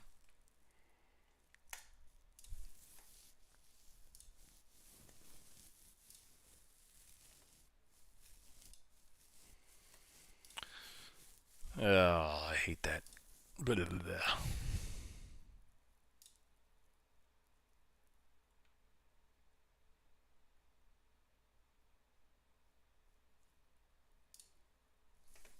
There it is. Boom, 480. If it just said orders at previous day high or lows, tell you, man. Isn't that great? Why can't you just do that?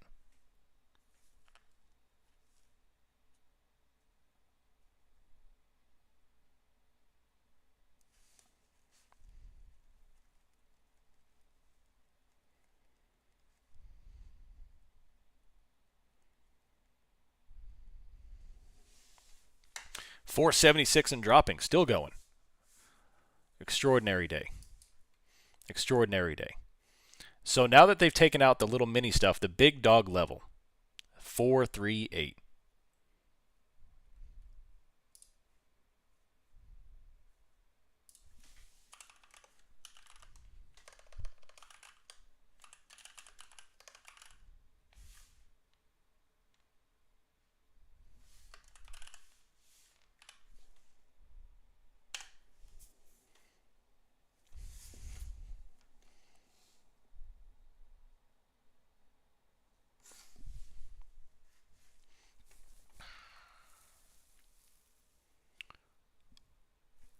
There it is, 470. Still dropping. 450 looks likely. That's the next target from the 500. Just hopped into the chart, seeing a lot of red. Yeah, buddy. So that 450, 440, that's probably going to be the big sweep bounce right there. If it does bounce. I could pretty much guarantee we're going to have at least a micro bounce there. Enough for a 20 or 30 point move at least. But after that, I don't know. My theory this week was more selling this week than last week. That was my tier 2 analysis. And a lot of different reasons for that. Mainly, though, the VIX mean reversion. That's it. Volatility has to revert at some point, and that's what we're seeing here. 468 coming on down to 450.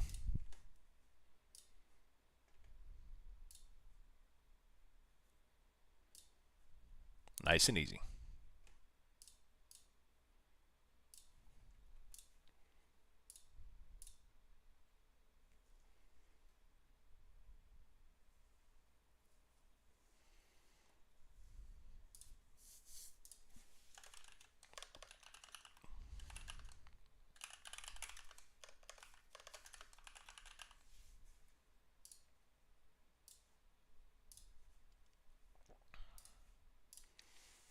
$450 last downside. Yep. Both from Bookmap and the charts.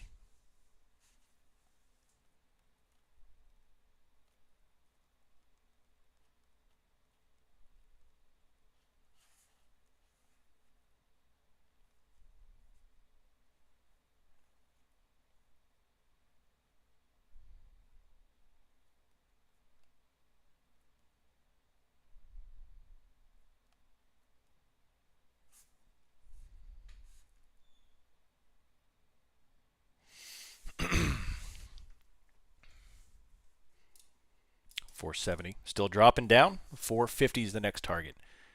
And this is all, mind you, with Apple and Microsoft rocketing. Very odd market. Coming on down, baby. Looking for 440.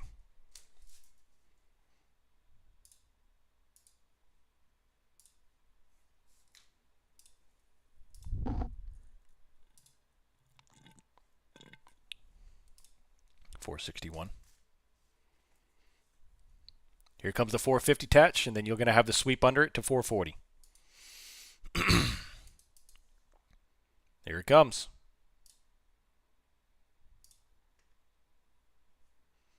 Here it comes. They just touched that 450. Next on deck is 440.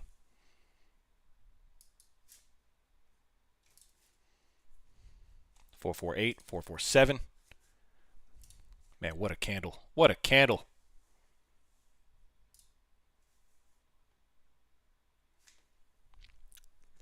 Still straight selling. 439, almost there. Almost there, baby. Get the gabagoo, baby. 4% down the port. Calling it. Last time I did not listen to OM, gave it all back. Yeah. Lock it up, baby. Lock it up. Decided to paper trade for fun on NASDAQ. Great gains, but when it wicks, yeah. Position sizing. NASDAQ is a big boy product. For show. There's a healthy little bottom wick. Where will it lead? Beautiful. I am out of all shorts. Beautiful. Order filled. Killing it.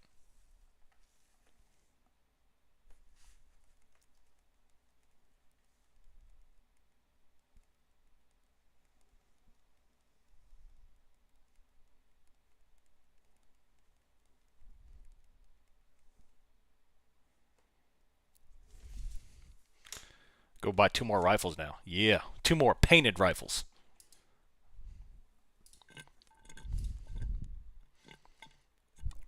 Come on down, 440. There it is. Big, big level right here. Big, big level right here. Look at all that liquidity they just put back up at 500. Big, big level right here. What do? This is all while Apple is rocketing. Instant 10-point bottom wick right off of it.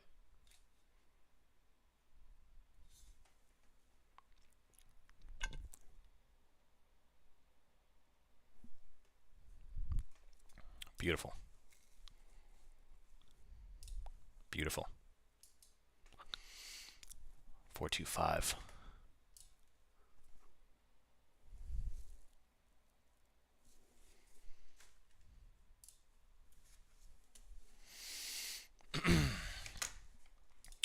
Calculator. I need that plus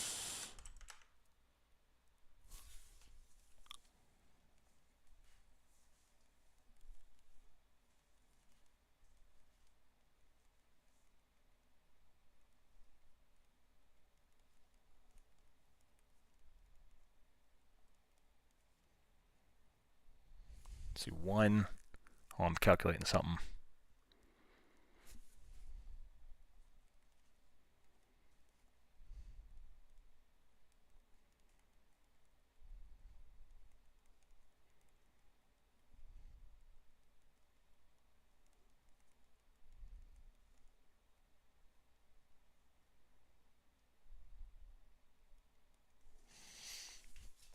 All right. There it is, 470 off the 440. Liquidity pump right there. It's almost too easy. What did I say? Between 10 to 30 point bounce, that's the guaranteed. I don't know what's going to happen after 30 points, but I guaranteed 10 to 30 point bounce off liquidity. I mean, can you just wait for that type of stuff? I mean, it's just easy peasy lemon squeezy. Like, what else do you want? Even if you miss the whole move downside, you just got to do that.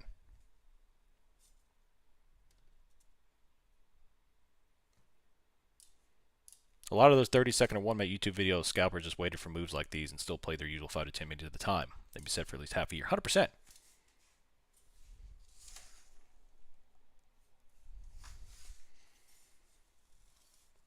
Listened and collected. Nice, Mark. Well done, buddy. Good morning from across the pond. What's the weather like over there today? That's exactly what I did. Thanks for the call. You're welcome, PB&J. Beautiful. It's horrible.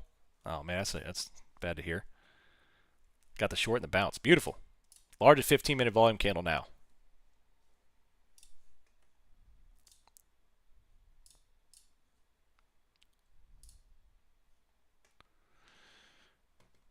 The fact that I have not received my results yet on my electrical inspection makes me think I failed it. Apparently this inspector is a pain in the butt, so we'll see. Strong winds and storms all weekend. No bueno. No bueno. Sorry to hear that. We had a lot of rain here too. So. At least it's warm though. It's like 63 degrees here. Even though 2 days ago it was 19. Apparently that's winter now. All right, so outside of this, my theory becomes a little bit more speculation. You know, the VPA sets me up for my morning session. My morning session is coming to an end, which starts getting to more speculation. Here is where it's a little bit less confident to figure out how the market's going to react. Are we going to V-recover? Are we going to sell off to 21,400? I don't know. Highest volume candle of the day right there on the 15 for NASDAQ with an aggressive bottom wick off exactly where we thought it was, which was the major imbalance from Friday. Outside of this, confidence now goes down. Position sizing now goes down. For me, after 10:30, 11:30 Eastern, I'm out.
Oh yeah, love it, love it, love it.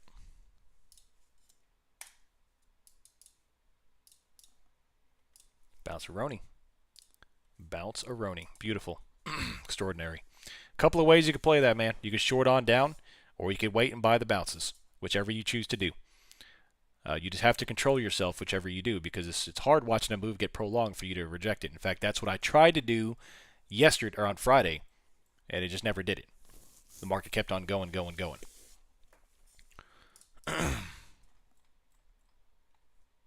Or was it Wednesday? Whichever day that was.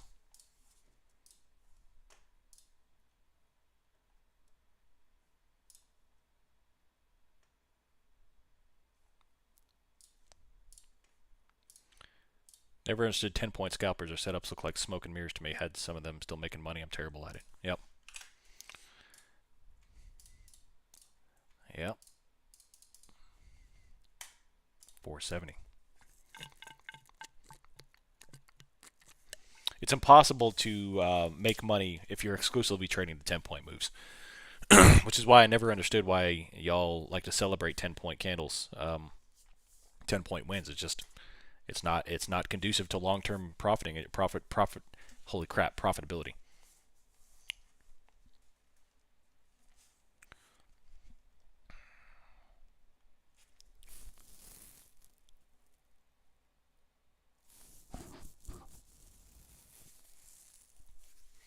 New to the channel. What's up, Jafar? How you doing, buddy? Love the stream. Do you suggest trades in the channel was a good time to go long? Yeah, this was a good bounce to play long. In terms of swing trades, I do post swing trades. I haven't taken a swing trade in many weeks/months because the market's been very slow since September.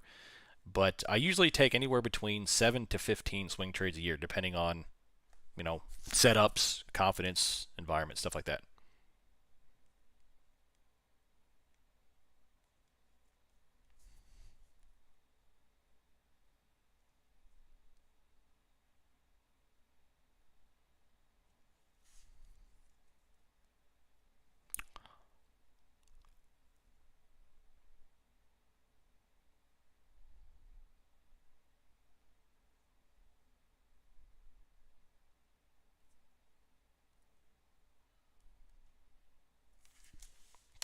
You're very welcome.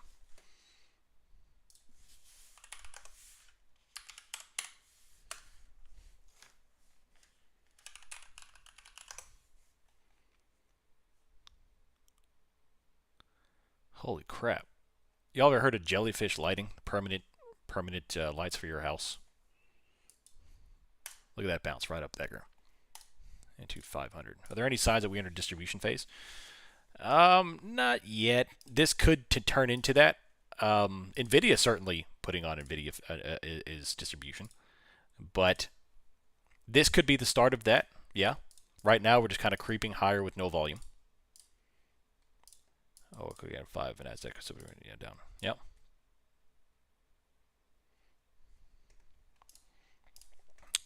Yep. That's what I tried to do with my prop firms. That's what prop firms got me into doing that crap, which I think is terrible. So once I figured out, all right, well, if I'm going to do prop firms, I'm going to utilize the leverage and I'm just going to trade my normal system. And that unlocked a whole realm of possibilities. So you got to get away from that crap. If you're the one doing that kind of stuff, you got to get away from that. There's no way in HELL hockey sticks that you are going to be profitable if that's your only way to trade, chasing 5 to 10 points at a time. So lower position sizing and just hold for 100 points or so. Swing trading, you should go for even more. If you're swing trading, 100 points is nothing. Swing traders should be going for 500-600 points on NASDAQ.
On a side note, this guy was 16 pounds this morning. That is a big old cat.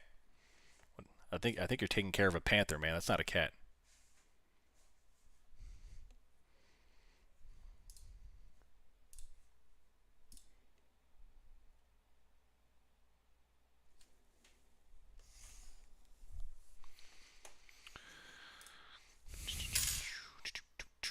Let's see here.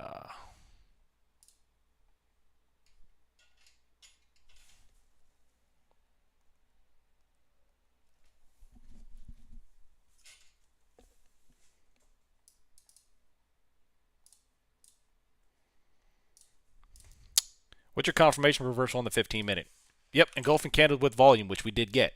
We had a beautiful VPA signal after 11 o'clock, also knowing that we had imbalance there. Now, if you want the sign of a V recovery, would mean close over 15.525.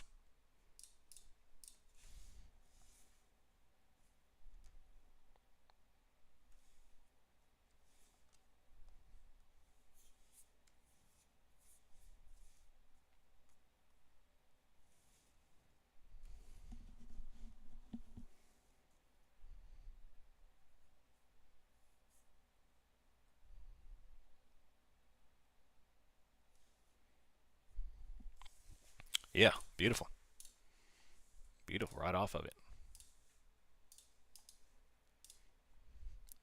Almost too perfect, isn't it? It's almost too perfect. Coming up at the end of the stream here, any questions about anything? Do I mainly trading futures and options? I trade both of them. Right now, I'm pretty much on futures because the market's been quite slow as we're kind of shifting to the next phase of market. But I trade options and futures, yeah.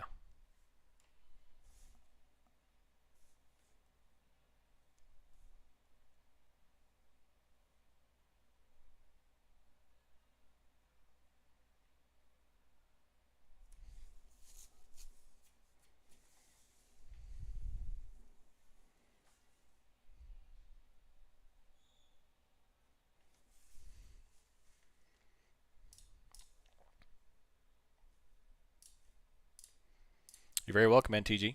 I'm glad y'all had some fun. I had a lot of fun. It was good stuff. Took us a while to finally get going there, but we finally got it. Found your stash at Gabagoo. Love it. Alrighty. Am I still trading iron condors? Not right now. No.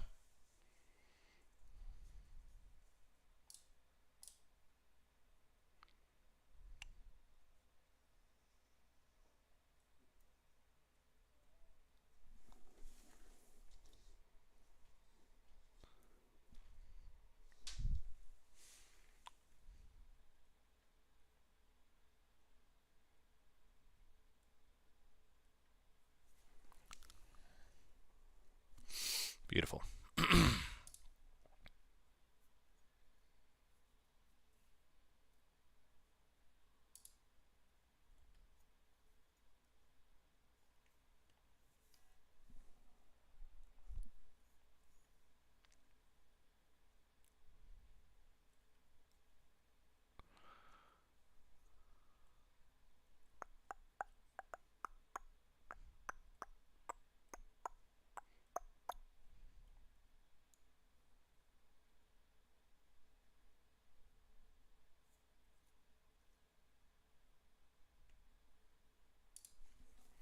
There we go. Right into the 510. So that shit right there was a solid 80-point bounce right off imbalance. Right off the imbalance. It's not rocket surgery.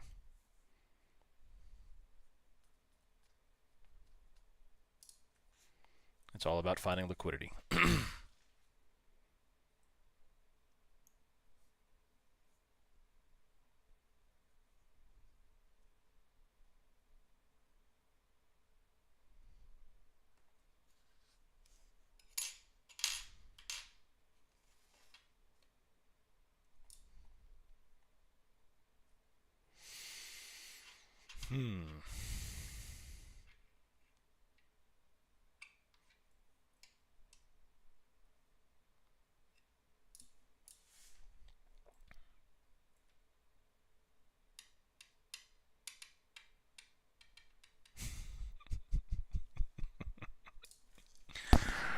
Pure VPA. That's right. Rocket surgery. Yeah.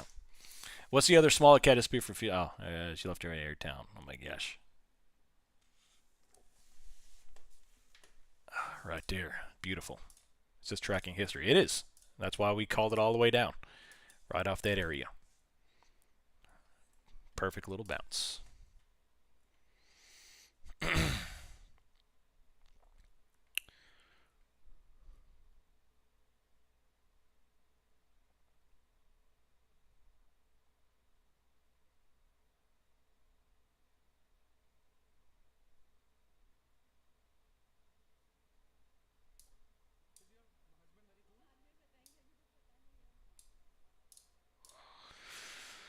All right. Coming up at the end of the day here, 10:30, 11:30 Eastern. Any question about anything?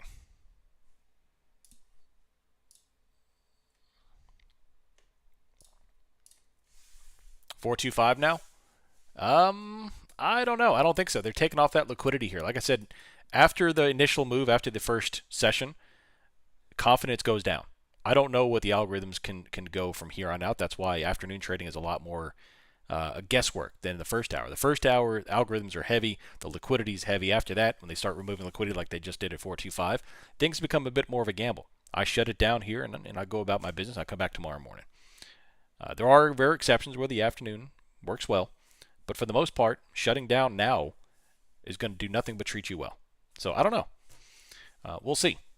It's going to be hard for NASDAQ to continue down with Apple and Microsoft going exponential.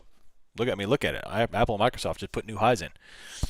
So I don't know. The 425, if they do absorb that 425, it's going to be precipitous, and I would probably say another 100 points, at least, if they do get under that 440. So the afternoons, for the most part, are more speculative. Absolutely. One could devise a plan from observing pre-market to the morning, then close it out. Yeah. So that's exactly right. You can devise a plan from pre-market action. So, for example, our too much too fast rule going into the pre-market and going into the open. And then not to mention, we know that if you can plot the liquidity from the prior session and the overnight levels, and hopefully if you're near it, a macro level like the weekly, monthly levels, you could plan attacks at those levels and play those accordingly. The bounces, rejections, the move towards liquidity imbalances, stuff like that. A whole plethora of different things you can play. But after the initial move is made and the volatility leaves, that's where you start to get into the high frequency traders, the back and forth crap, the exhaustion. I knew that was coming. I have to answer this call. I'm sorry. I'll be right back.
All right, sorry about that.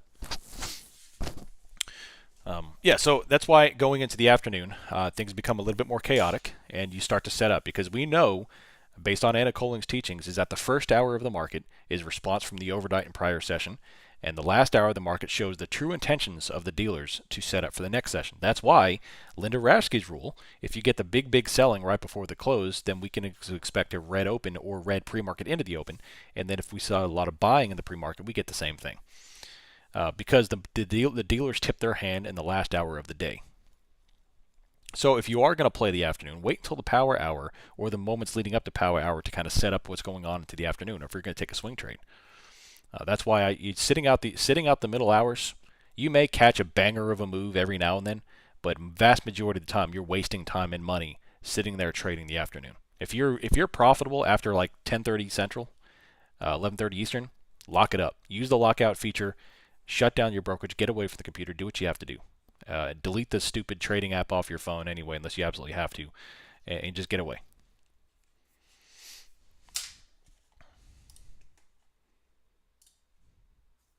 So anyway, that is 10:34, 11:34 Eastern. Let me know if you have any questions. We played the move down on NASDAQ. Once we cleared out that 587, we were moving on down to 440, which is the next pivot. And then, of course, if you wanted to, you could have played the bounce off of the liquidity bounce. We were looking for at least 10 to 30 points at minimum, and then in this case, 80, 90 points to the upside.